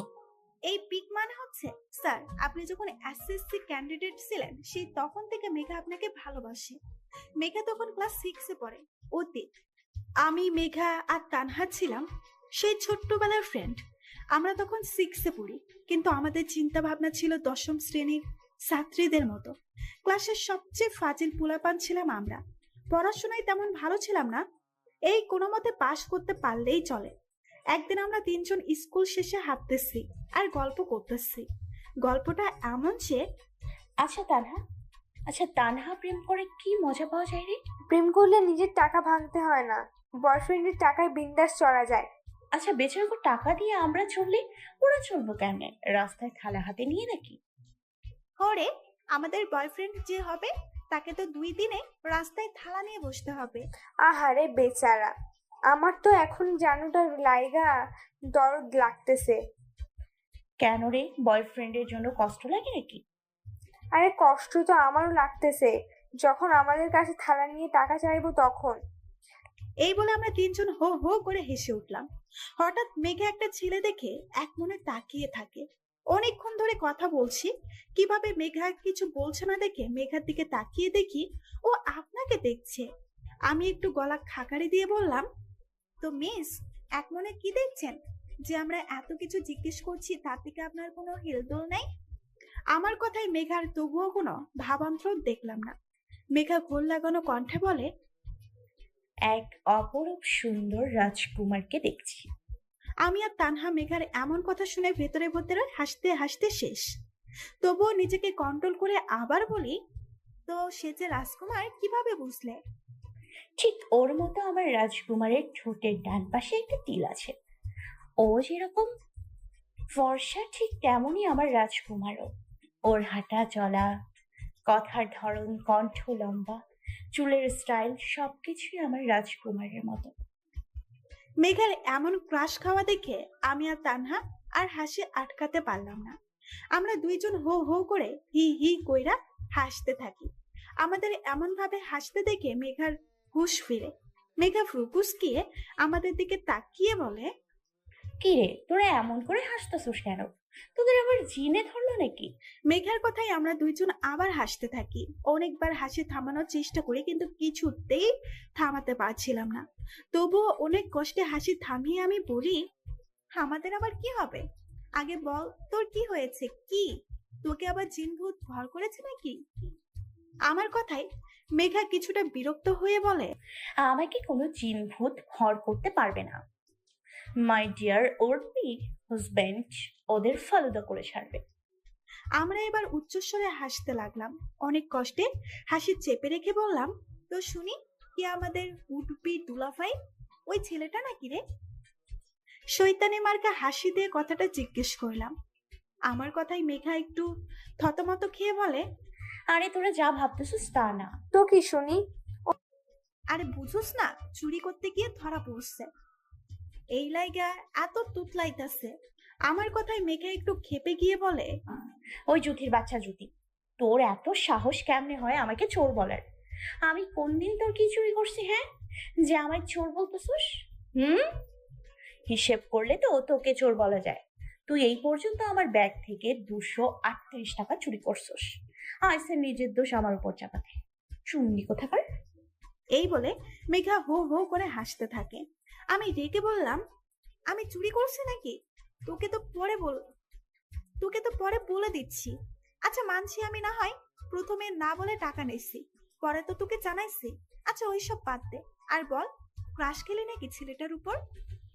আমার কথায় মেঘা একটু থতমত খেয়ে বলে, আসলে ক্রাশ খাইছি কিনা জানি না, কিন্তু ভালো লাগছে ছেলেটাকে। ওমা তাই নাকি রে? তুই আবার কবে থেকে ক্রাশ খাস রে? আমি তো জানতামই না। বুঝুস না, তলে তলে টেম্পো চালাই। এই বলে আমরা হো হো করে হাসতে থাকি। বেচারা মেঘা থতমত খেয়ে বলে, তোরা কি শুরু করছিস এখন? আজকে কি বাসায় যাবি না, নাকি ভুটকির মতো নাতকে নিয়ে হাসতে থাকবি? আরে কি করব বল, আজ এত সুন্দর ফিল্ম দেখবো জানতাম নাকি? জানলে তো আমি পপকর্ন, জুস আরো কিছু সাথে আনতাম রে। আমার কপাল চাই খারাপ, না খেয়ে ফিল্ম দেখছি। আরে তানহা বেবি, চিন্তা করিস না, এখন থেকে রোজ ফিল্ম দেখবো, তখন তুই আবার খেতে খেতে ফিল্ম দেখতে পারবি। তাই নাকি রে দোস্ত? আমি তো খুব এক্সাইটেড। ওফ, কখন আবার যে ফিল্ম দেখার সুযোগ পাবো, আমার তো আর সহ্য হচ্ছে না রে। আরে তানহা বেবি কুল কুল, তুই তাড়াতাড়ি আসতে পারিস সিন। আমি আর কিছু বলতে পারি নাই, তার আগেই মেঘা বলে, ওই শাকচুনি, মেকআপের দোকান তোদের তোদের সিন নিয়ে আমি গেলাম। সত্যি যখন মেঘা চলে যাচ্ছিল তখন আমরাও ওই দিন বাসায় চলে যাই। এইভাবেই কেটে যায় কয়েকটা দিন। এই কয়েকদিন মেঘা ক্লাস শেষ করে তাড়াতাড়ি দৌড় দিত স্কুলের পেছনের রাস্তায়, যাতে একবার হলেও দেখতে পারে তোমাকে। তোমার প্রতি এতটাই আসক্ত হয়ে পড়ে যে একদিন না দেখতে পারলে সারাক্ষণ কান্না করতো। খাবার খেত না, ঘুমাতো না, এমনকি নিজের যত্নও নিত না। ওর মতো পাগলামি দেখে আমি তানহাকে বলি, দেখ তানহা, এভাবে চলতে থাকলে মেঘা শেষ হয়ে যাবে। আমি ওর এমন অবস্থা আর সহ্য করতে পারবো না রে। তো কি করব বল? ও তো নিজ থেকে কখনো মেহের ভাইয়াকে কিছু বলবে? তুই তো জানিস মেয়েদের বুক ফাটে তবু মুখ ফোটে না। দে, কিন্তু আমি তো আর সহ্য করতে পারছি না ওর এমন অবস্থা দেখতে। কি করবি বল? সামনে মেহের ভাইয়ার বোর্ডে পরীক্ষা, এমন সময় কিছু বলা কি ঠিক হবে রে? আরে ধুর, বোর্ড পরীক্ষা তো কি হয়েছে? উনি কি একা বোর্ড পরীক্ষা দেবেন নাকি? কই, ওনাকে তো প্রেমও করে আবার পড়াশোনাও করে, তাদের তো কোনো সমস্যা হয় না। মেহের ভাইয়া সব ছেলেদের মতো না যে প্রেম আর পড়াশোনা একসাথে করবে। হয়েছে, তোকে আর মেহের ভাইয়ার গুণগান গাইতে হবে না। আমি এই কয়েকদিন ধরে কনফিউজড, তুই মেঘার ফ্রেন্ড নাকি শত্রু? জুথি, নিজেকে কন্ট্রোল করে বললাম। আচ্ছা বল, কি করবি তুই এখন? আমি ভাবছি মেঘা যেহেতু কিছু বলতে পারবে না, সেহেতু মেঘার হয়ে আমি মেঘের ভাইয়াকে বলবো। কি? Are you sure Juthi? Yeah, I am sure. এত বড় সিদ্ধান্ত নেওয়ার আগে আমার মনে হয় মেঘাকে জানানো দরকার। আমি প্রথমে ভাবছিলাম মেঘাকে বলবো না, সারপ্রাইজ দেব, কিন্তু তুই যখন বলতেছস তাহলে মেঘাকে জিজ্ঞেস করব। চল মেঘাকে জিজ্ঞাসা করি। ওকে চল। এই বলে আমি আর তানহা দুজনেই একসাথে মেঘার কাছে যাই। মেঘার কাছে গিয়ে বলি, কিরে মেঘা, কি করস? কিছু না। ও, এই টাইমে আমার বাসায় যে তোরা? না এমনিতেই। কেন আসতে পারি না? আমি কি একবার বলেছি আসতে পারবি না? আমি তো ভাবছি কিছু বলবি তাই বললাম। ও আচ্ছা বল, কিসের জন্য এই বিকেলে আমার বাসায় আসা? তোরা তো আবার কারণ ছাড়া আমার বাসায় আসিস না। ঠিকই বলছোস, কারণ আছে বলেই আসছি। ও, তো বল কি কারণে আসলি? আগে বল, আমার পুরো কথা শেষ না হওয়া পর্যন্ত তুই কোনো কথা বলবি না? কি এমন কথা বলবি যে তোর কথা শেষ হওয়া পর্যন্ত আমায় অপেক্ষা করতে হবে? যেই কথা হোক তুই বল, আমার কথা শেষ না হওয়া পর্যন্ত কোনো কথা বলবি না। আচ্ছা মেরি মা, আপনার কথা শেষ হওয়া পর্যন্ত আমি কোনো কথা বলবো না। আমি একটা দীর্ঘশ্বাস ফেলে বলতে শুরু করি, মেঘা, তোর এমন অবস্থা আমি আর দেখতে পাচ্ছি না। আমি চাই তুই আমার আগের মেঘার মতো হয়ে যাক, যেই মেঘা সবসময় হাসি খুশি ফাজলামি দুষ্টুমি করে। আমি তোকে এমন গম্ভীর দেখতে পারবো না। আমি একটানে কথাগুলো বলে একটা দীর্ঘশ্বাস ফেলে আবারও বলতে লাগলাম, আমি একটা সিদ্ধান্ত নিয়েছি।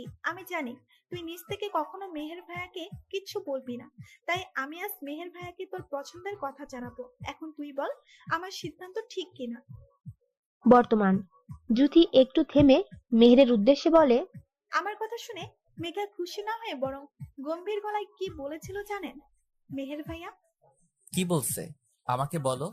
জুথি একটা তাচ্ছিল্যের হাসি দিয়ে আবার বলতে শুরু করলো। আমার কথা শুনে মেঘা বলে, কি সুন্দর ভাবলি। আমার কথা একবারও কি মেহের দিকটা দেখলি না? ভালোবাসাটা কখনো জোর করে হয় না, নিজ মন থেকে ভালোবাসা আসে। আমি চাই না মেহের কারো কথা শুনে আমার ভালোবাসা উপলব্ধি করুক। যদি তো চাইতাম তাহলে আমার এত অপেক্ষা করার প্রয়োজন ছিল না। এই বলে মেঘা পাগলের মতো হাসতে থাকে। আমি ভাবলাম হয়তো মেহের ভাইয়াকে না পাওয়ায় মেঘা পাগল হয়ে গেছে, কিন্তু আমার ধারণাকে অপেক্ষা করে মেঘা বলে, কি ভাবতেছস আমি মেহেরের শোকে পাগল হয়ে গেছি? আরে আমি ভাবতেছি তোরা আমার ফ্রেন্ড হলে কিভাবে এতদিনও আমায় চিনতে পারলি না। এই বলে মেঘা আবারও হাসতে থাকে। আমি মেঘার এমন আচরণ দেখে ওর দিকে ব্যাককেলের মতো তাকিয়ে থাকি। আমাকে মেঘার দিকে তাকিয়ে থাকতে দেখে মেঘা অনেক কষ্টে হাসি থামিয়ে বলল, কি হচ্ছে কিছুই মাথায় ঢুকছে না তোর, তাই তো? তুই ভাবতেছস আমি মেহেরকে পাবো। তোর এমন সিদ্ধান্ত দেখে তোকে জড়িয়ে ধরবো, অনেকগুলো পাপ্পি দিব, থ্যাঙ্কস বলবো, আর তুই আমার উত্তরে বলবি ফ্রেন্ডের জন্য এটুকু করতেই পারবো। ফ্রেন্ডের জন্য এটুকু করতে পারবো না তো ফ্রেন্ড হলাম কিসের জন্য? আরে এইসব ভেবে থাকলে তোর চিন্তা ভাবনা পুরোটাই ভুল। এরপর যা বলে তাতে আমার চোখ কপালে উঠে যায়। মেঘা বলল, তোরা কি ভাবছস আমি ওকে পছন্দ করি? এই কথা বলবি আর ও নাচতে নাচতে আমাকে প্রপোজ করতে আসবে? আমার বাবার এত টাকা আর আমার মতো সুন্দরী মেয়ে দেখলেই প্রেমে পড়ে যাবে? আরে ও এমন ছেলে না, ও কারো বাবার টাকা আর সুন্দরী মেয়ের প্রতি আকৃষ্ট হয় না। মেঘা একটু থেমে আবার বলল, আমার থেকে হাজার গুণ সুন্দরী মেয়েও যদি ওকে প্রপোজ করে তাহলে ও হাসতে হাসতে রিজেক্ট করে দেবে। কেন রিজেক্ট করে দেবে জানিস? আমি কাকে কি বলতেছি তোরা কেমনে জানবি? জানলে আজকে আমাকে এই কথা বলতে পারতি না। যেখানে এত সুন্দরী টাকাওয়ালা মেয়েকে রিজেক্ট করে দেয় যাতে ওর পড়ায় কোনো ক্ষতি না হয়, সেখানে আমি কি? ও কি মনে করে জানিস? যে মেয়ে প্রেমের প্রস্তাব দেয় সে মেয়ে কখনোই ভালো তো হবেই না, উল্টো তার পড়াশুনো শেষ হবে। তো এখনো বল, মেহেরকে গিয়ে বলবি আমি তাকে পছন্দ করি। আমি আর তানহা কি বলবো কিছুই বুঝতে পারছি না। দুইজনেই যেন তখন পাথরের মূর্তি হয়ে গেছিলাম। আমি মুখ দিয়ে কিছু বলবো তার আগেই মেঘা বলে ওঠে, তোরা আমাকে কখনো বুঝিসনি। এখন যদি উনি জানে আমি ওনাকে ভালোবাসি তাহলে অন্য মেয়েদের মতো আমিও ওনার কাছে খারাপ হয়ে যাব। থাক না কিছু ভালোবাসা একতরফা, এতে তো কারোর কোনো ক্ষতি নেই। অযথা ভালোবাসি কথা বলে খারাপ হওয়ার কি দরকার? আজ আমি যেন স্ট্যাচু হয়ে গেছি। আমার মুখ দিয়ে কোনো কথা বের হচ্ছে না। আমি আসলে একতরফা ভেবে গেছি। সত্যি যদি মেহের ভাইয়া না মানতো তাহলে তো মেঘা সহ্য করতে পারতো না। আমি তখন আর কিছুই ভাবতে পারছিলাম না। নিজেকে খুব বড় অপরাধী মনে হচ্ছিল। আমি আর কিছু ভাবতে পারি না। আমার ভাবনায় সেট পড়ে তানহার কথায়। তানহা বলে ওঠে, তুই আমার একটু বেশি ভাবতেছস না? যদি এর উল্টো হয় তখন? সবসময় যে খারাপ হয় তা কিন্তু না। এমনও তো হতে পারে ভাইয়া তোকে একসেপ্ট করে নিছে। একবার বলে দেখলে তো কোনো ক্ষতি নাই। তানহার কথায় আমিও সব দ্বিধা ছেড়ে ফেলে বলে উঠি, মেঘা তানহা তো ঠিকই বলেছে। একবার বলে দেখলে তো আর কোনো সমস্যা নেই। আমাদের কথা শুনে মেঘা যে এত রেগে যাবে আমি ভাবিনি। মেঘা রাগে গসগস করতে করতে বলে ওঠে, তোরা যদি মেহেরকে কিছু বলোস তাহলে আমার মরা মুখ দেখবি। আমি কি করব বুঝতে পারছিলাম না। ওইদিকে মেঘার এমন কথা শুনে তানহা ফুপিয়ে ফুপিয়ে কাঁদতে থাকে। নিজেকে কন্ট্রোল করে বললাম, মেঘা পাগল হয়েছিস নাকি? এবার বলছিস কিছু বললাম না। আর কোনোদিন মরার কথা বললে তোকে আর কষ্ট করে মরতে হবে না। আমি নিজেই তোকে মেরে পালি চাপা দিয়ে আসবো। আরো অনেক কিছু বলে বুঝিয়ে শুনিয়ে আমরা নিজেদের বাসায় চলে যাই। এদিকে তোমার ভাইয়া বোর্ড পরীক্ষা শুরু হয়ে যায়। দেখতে দেখতে তোমার পরীক্ষাও শেষ হয়ে যায়। এরপর আর তোমাকে স্কুলে আসাই দেখতাম। এমনকি রাস্তার অলিগলিতেও তোমার দেখা পাওয়া যেত না। তোমাকে না দেখতে পেয়ে মেঘা প্রচুর ভেঙে পড়ে। ঠিক মতো খাওয়া দাওয়া করে না, নিজের যত্ন নেয় না। স্কুলেও আসতো, এমনকি আমাদের সাথে 15 দিন কোনো কথা বলে নাই। সারাক্ষণ ঘরে দরজা বন্ধ করে ফুপিয়ে ফুপিয়ে কান্না করতো। তোমার এভাবে চলে যাওয়া ও কিছুতেই মানতো না। একদিন আমি আর তানহার ডিসিশন নেই, যেভাবেই হোক মেঘার সাথে কথা বলবো, দরকার হলে সারা দিন রাত অপেক্ষা করব, তবুও কথা বলে ছাড়বো। যেই কথা সেই কাজ। আমরা সকালে মেঘার বাসায় যাই, অনেকক্ষণ ওর দরজায় টোকা দেয় কিন্তু খুলে না। তাই আন্টিকে বাধ্য হয়ে জিজ্ঞেস করতে আমরা আন্টির কাছে গিয়ে জিজ্ঞেস করি, আন্টি মেঘা এখনো ওঠে নাই? আগে তো ভোরে ঘুম থেকে উঠতো, তাহলে আজ এত লেট যে? আন্টি আমাদের কথায় কান্না করতে করতে অস্পষ্ট গলায় বলে, জানি না মেয়েটার কি হয়েছে, ঠিক মতো খায় না, নিজের যত্ন নেয় না, স্কুলে যায় না, কথা বলে না। আমার মেয়েটা কেমন জানি চুপ হয়ে গেছে। আমি আমার মেয়ের এমন অবস্থা আর সহ্য করতে পারছি না। তোমরা আমার মেয়েকে আগের মতো করে দাও। আন্টির কথা শুনে আমরাও আন্টির সাথে কান্না করে দিই। আমাদের কান্না করতে দেখে আন্টি আরো জোরে জোরে চিৎকার দিয়ে কান্না করতে থাকেন।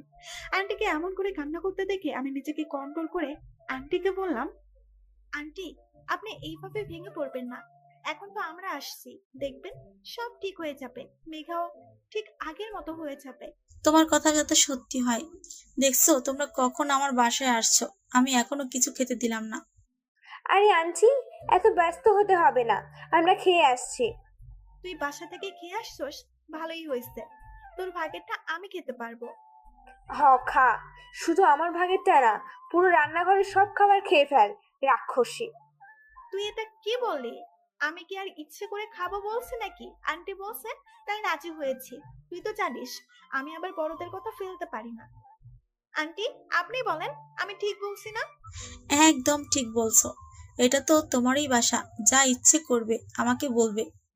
আমার প্রতি আন্টির এত কেয়ারিং দেখে তানহা লুচির মতো ফুলছে।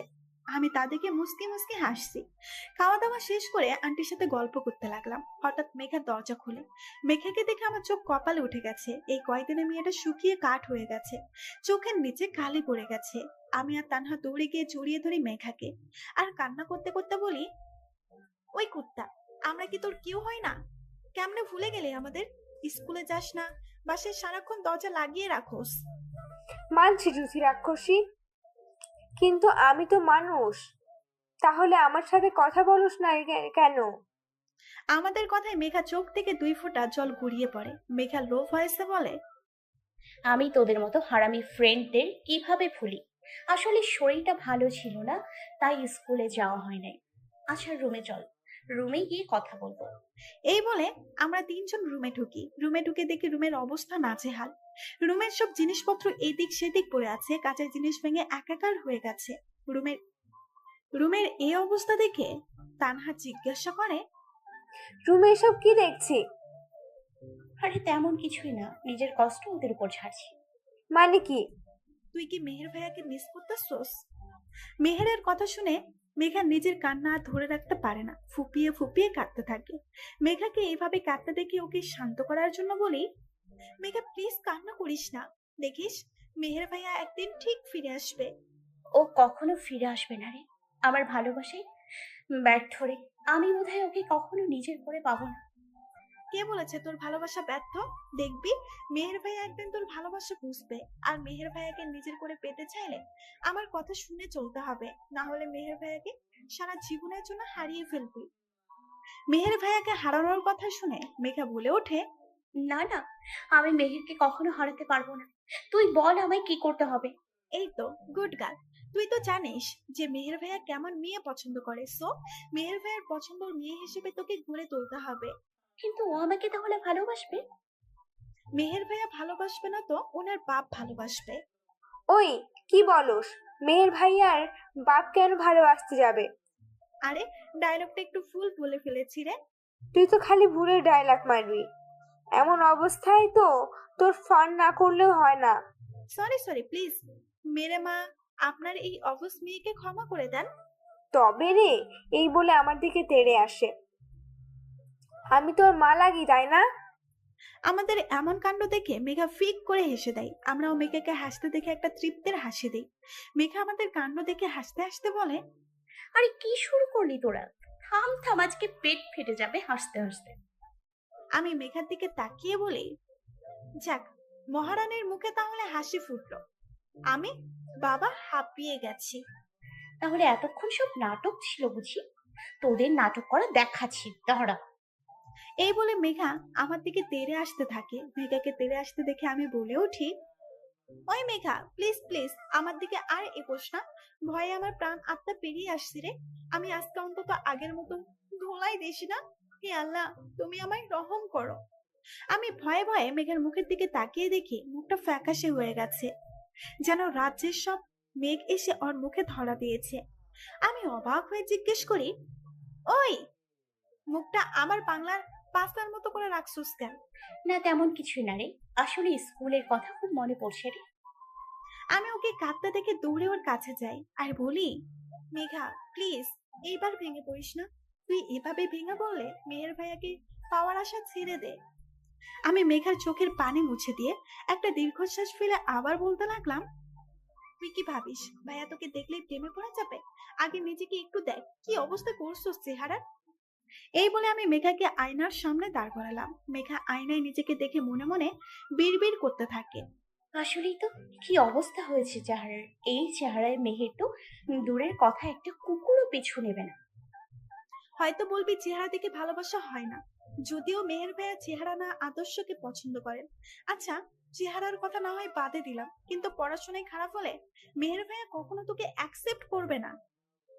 আমার কথায় মেঘা আমার দিকে চঞ্চল চোখে তাকাই। আমি ওর তাকানোকে উপেক্ষা করে আমি বলতে লাগলাম, যেখানে এত সুন্দরী মেয়ে মেহের ভাইয়াকে ঘায়েল করতে পারে নাই রূপ দিয়ে, তার মানে বোঝা যায় ভাইয়া রূপে না গুণে মুগ্ধ হন।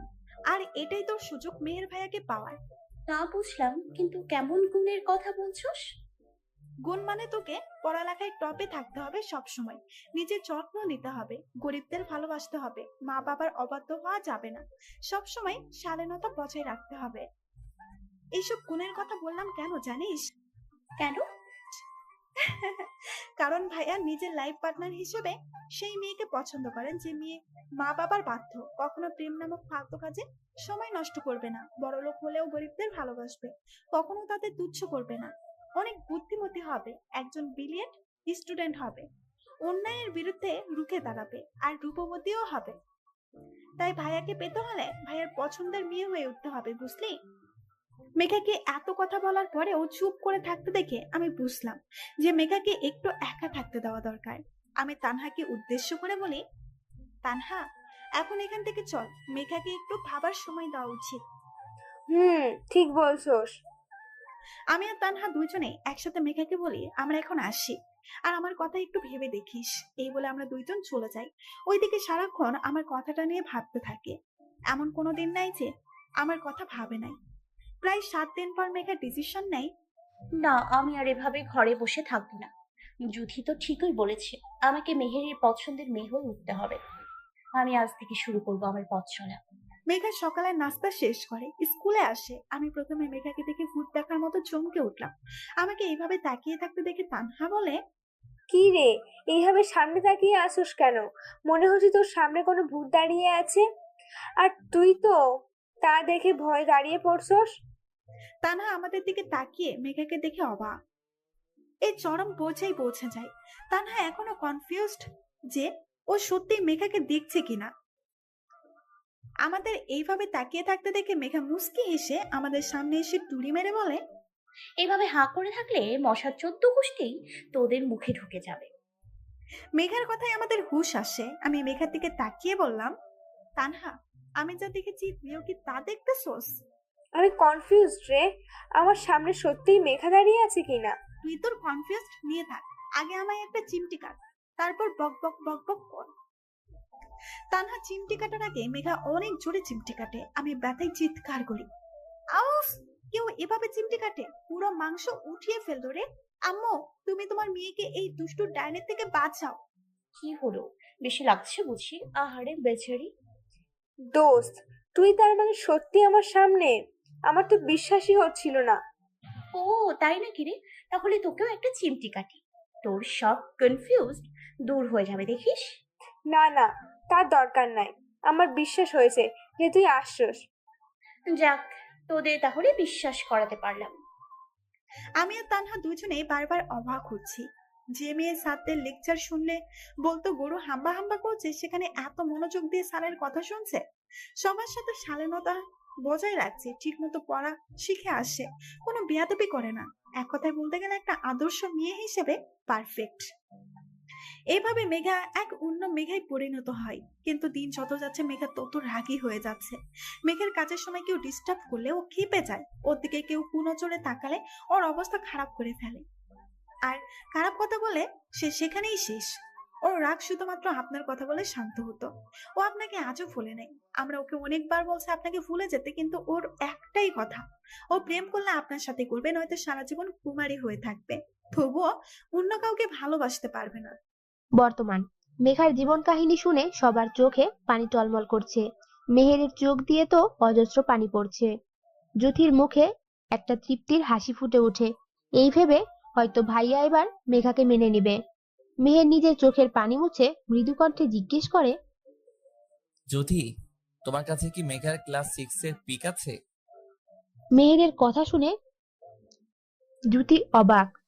স্যার মেঘার এত আগের পিক কেন চাইছে? মেহের আবার বলে, কি হলো, পিক আছে তোমার কাছে? হ্যাঁ হ্যাঁ স্যার, আছে। ওকে, তাহলে ফোনটা বের করে পিক দেখাও আমায়। মেহেরের কথায় পুরো ক্লাসের স্টুডেন্ট অবাক। জ্যোতি আর তানহা তো অবাকের শীর্ষমুখী। সবাই এভাবে তাকিয়ে থাকতে দেখে মেহের ধমকের সুরে বলে, এভাবে ভ্যাবলার মতো তাকিয়ে না দেখে বাসায় চলে যাও। আর কি মনে করেছো তোমরা যে ক্লাসে ফোন নিয়ে আসো তা আমি জানি না? আজ তোমাদের আর ক্লাস করতে হবে না। আর হ্যাঁ, আজকে যা যা শুনেছো তা নিজেদের মধ্যে রাখবে, কোনো এদিক সেদিক যেন না হয়। Understand everyone? Yes sir, we are better, understand. এরপর সবাই এক এক করে চলে যায়। তানহা আর জ্যোতি চলে যেতে নিলে মেহের বলে ওঠে, তোমাদের আমি যেতে বলেছি। জ্যোতি আর তানহা মেহেরের চোখের দিকে তাকিয়ে ভয় পেয়ে যায়। জ্যোতি ভয়ে আমতা আমতা করতে করতে বলে, না হ্যাঁ স্যার, আপনি তো বলেছিলেন, আর আজ ক্লাস করতে হবে না, সবার ছুটি, তাই চলে যাচ্ছিলাম। আমি যাতে তোমাদের সাথে আলাদাভাবে কথা বলতে পারি তার জন্য এত রিস্ক নিয়ে ক্লাস ছুটি দিয়ে দিছি। আর তোমরাই চলে যাচ্ছ?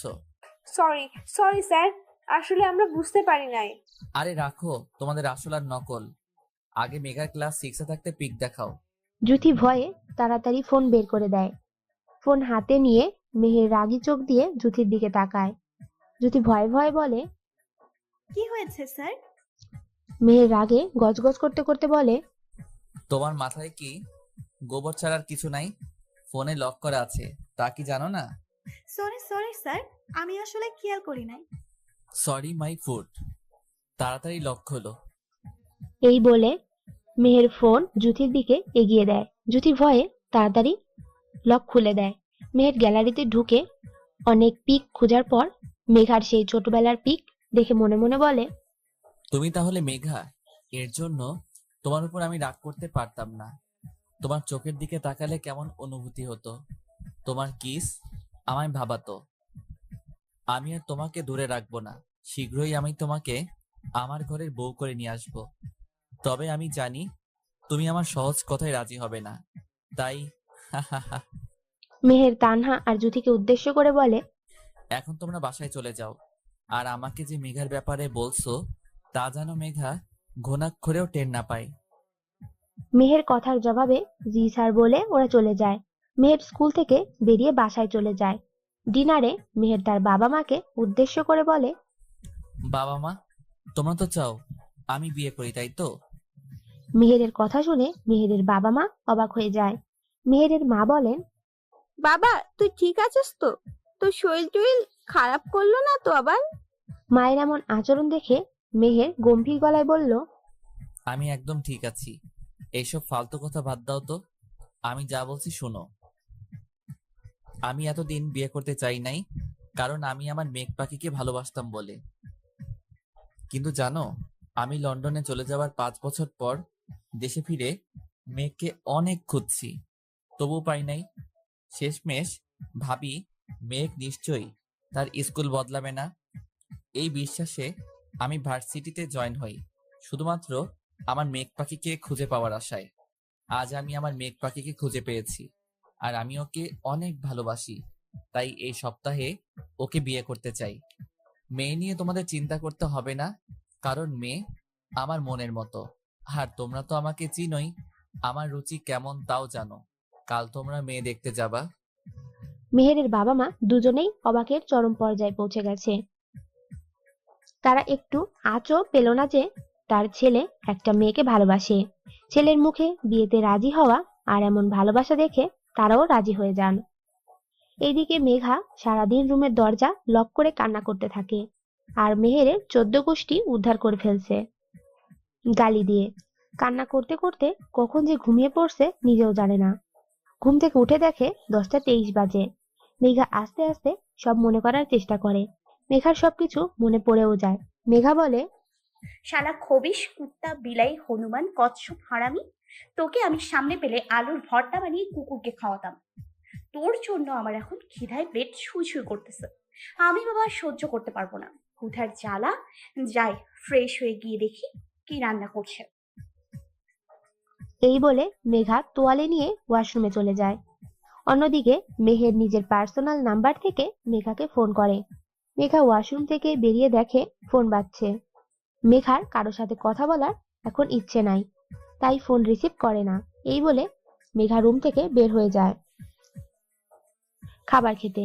প্রায় 10 কল দেওয়ার পরও কল রিসিভ না করায় মেহের মেসেজ লিখে সেন্ড করে যে, এবার কল রিসিভ না করলে আমি তোমার বাসায় আসতে বাধ্য হব।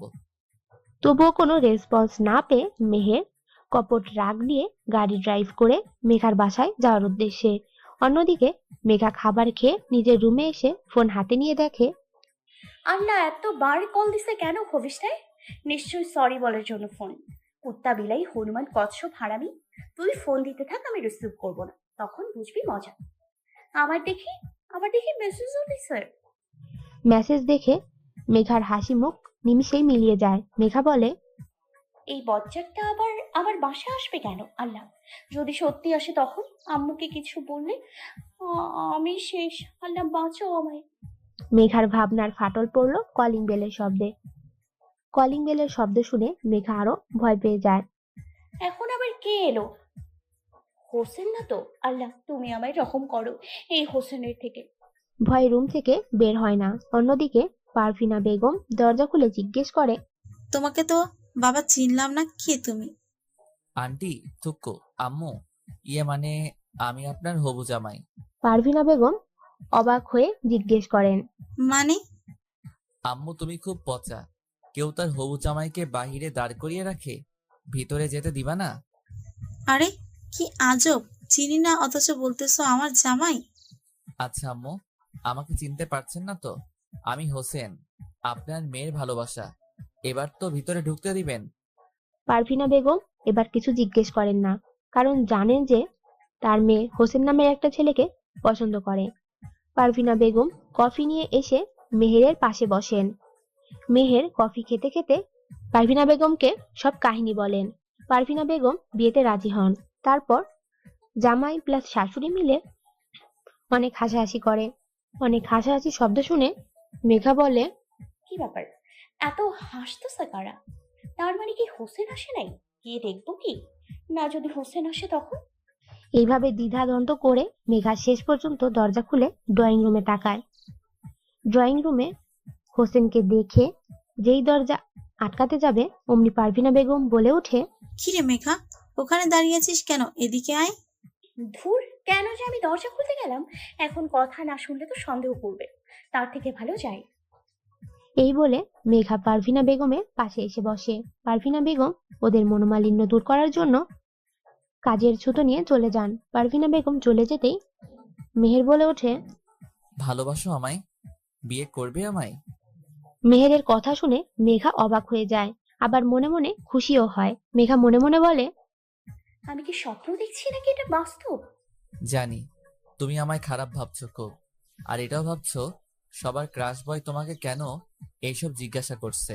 মেহের থেমে যায়। মেহেরকে থেমে যেতে দেখে মেঘা বলে ওঠে, কি কারণ? মেঘার জানার কৌতূহল দেখে মেহের মুচকি হেসে বলল, কারণ কারণ এই যে আমি তোমাকে তোমার প্রেমে পড়ার 1 মাস 13 দিন 7 ঘন্টা 23 মিনিট আগে থেকে আমি ভালোবাসি। অতীত একদিন তুমি একটা ছেলের হাত মুচকিয়ে দিয়েছো তোমার হাত ধরার কারণে। তুমি ওকে লাঠি দিয়ে প্রচুর পিটাও আর বলতে থাকো, তুই জানোস আমি তোকে পছন্দ করি না, তবুও তুই আমার পেছনে ঘোরস। অনেকবার ওয়ার্নিং করেছি, মানুষ নাই। আমি কোনো ঝামেলা করতে চাই না দেখে তোকে এতদিন সহ্য করেছি, কিন্তু তুই আজ সীমা লঙ্ঘন করে ফেলছস। তুই দেখছস আমি তোর প্রপোজ একসেপ্ট করি নাই, কারণ তোকে একবারও ছেড়ে দিয়েছিলাম। কিন্তু তোকে আমার ছাড়া উচিত হয়নি। তোর সাহস খুব বেড়েছে, তুই আমার হাত টাচ করছস। ছেলেটার এমন বেহাল অবস্থা দেখে একটি মেয়ে এসে বলে, মেঘু চল এখন, ছেলেটাকে পরে দেখে নেব, ক্লাসের সময় হয়ে গেছে। যা মার দিছি অন্তত আর পেছনে লাগবে না, আবার আসলে আর বাঁচবে না। এই বলে তুমি চলে যাও। আমি তোমার সেই রাগী চেহারার প্রেমে পড়েছিলাম। তোমার অন্যায়ের বিরুদ্ধে রুখে দাঁড়ানোর দৃশ্য আমাকে ক্ষত বিক্ষত করেছে। আমি তখনও বুঝি নাই আমি তোমাকে ভালোবাসি। যখন আমি এসএসসি পরীক্ষায় A+ পাই, বাবা মা আমাকে লন্ডনে পাঠায়। ওখানে যাওয়ার পর তোমার প্রতি আমার ভালোবাসাটা বুঝি। তারপর থেকে প্রতিদিন তোমার কথা ভাবি। এইভাবে 5 বছর কেটে যায়। দেশে এসেও তোমাকে আমি প্রচুর খুঁজেছি। জানো, তোমাকে আমি যখন প্রথম দেখি তখন আমার মেঘ পাখির কথা মনে পড়ে যায়। ও ঠিক এভাবে গালি দিত। তারপর আবার তুমি যখন ফুচকাওয়ালার টাকা ছেলেগুলোর কাছ থেকে নিয়ে নিলে, তোমার সব স্বভাব চরিত্র আমার মেঘ পাখির সাথে মিলে যেত। এমনকি তুমি রাগলে তোমার চোখে যে অনুভূতি ছিল তা আমার মেঘ পাখির মাঝেও ছিল। আমি তো মাঝে মাঝে ভাবতাম তুমি আমার মেঘ পাখি নও তো। তারপর আজ জ্যোতি যখন বলল তুমি আমাকে ভালোবাসো, তুমি কি কি করতে সব যখন আমি জানি, তখন আমার মেঘ পাখির আচরণের কথা মনে পড়ে যায়। আমার মাথায় একটা কথা আসে, তোমার ছোটবেলার পিক দেখলে আমার সব কনফিউজ দূর হয়ে যাবে। তাই জ্যোতিকে বলি তোমার ক্লাস 6 এর পিক দেখাতে। তোমার পিক দেখে আমি এবার শিওর হয়ে যাই মেঘা তুমি আমার মেঘ পাখি। মেঘা, আজকের কাজকর্মের জন্য আমি লজ্জিত। আমাকে কি ক্ষমা করা যায় না? আমায় ক্ষমা করে দিয়ে তুমি মেঘা থেকে আমার মেঘ পাখি হবে, আমায় বিয়ে করবে, আমাকে তোমার হাত ধরার অধিকার দিবে। আমি কথা দিচ্ছি, আমি মরে যাওয়ার আগ পর্যন্ত তোমার গায়ে একটা আঁচও আসতে দিব না। অনেকক্ষণ মেঘার দিকে তাকিয়ে থাকে মেহের, কিন্তু কোনো উত্তর না পেয়ে মেহের হতাশ হয়ে চলে যেতে নেয়। পিছন থেকে হাত ধরে ফেলে মেহের। পিছনে তাকাতেই মেঘা মেহেরকে জড়িয়ে ধরে, কান্না করতে করতে বলে, তুমি কি করে ভাবলে সামান্য কয়েকটা কথা আমাকে তোমার থেকে দূরে সরিয়ে দেবে? ভালোবাসি, নিজের জীবনের চাইতেও বেশি ভালোবাসি প্রিয়। আমিও খুব ভালোবাসি আমার মেঘ পাখিকে। কিছুদিন পর মেঘা আর মেহেরের বিয়ে হয়ে যায়। এখন তারা জমিয়ে সংসার করছে। আপনারা আবার তাদের সংসারের দিকে নজর দিবেন না, দোয়া করবেন তাদের জন্য।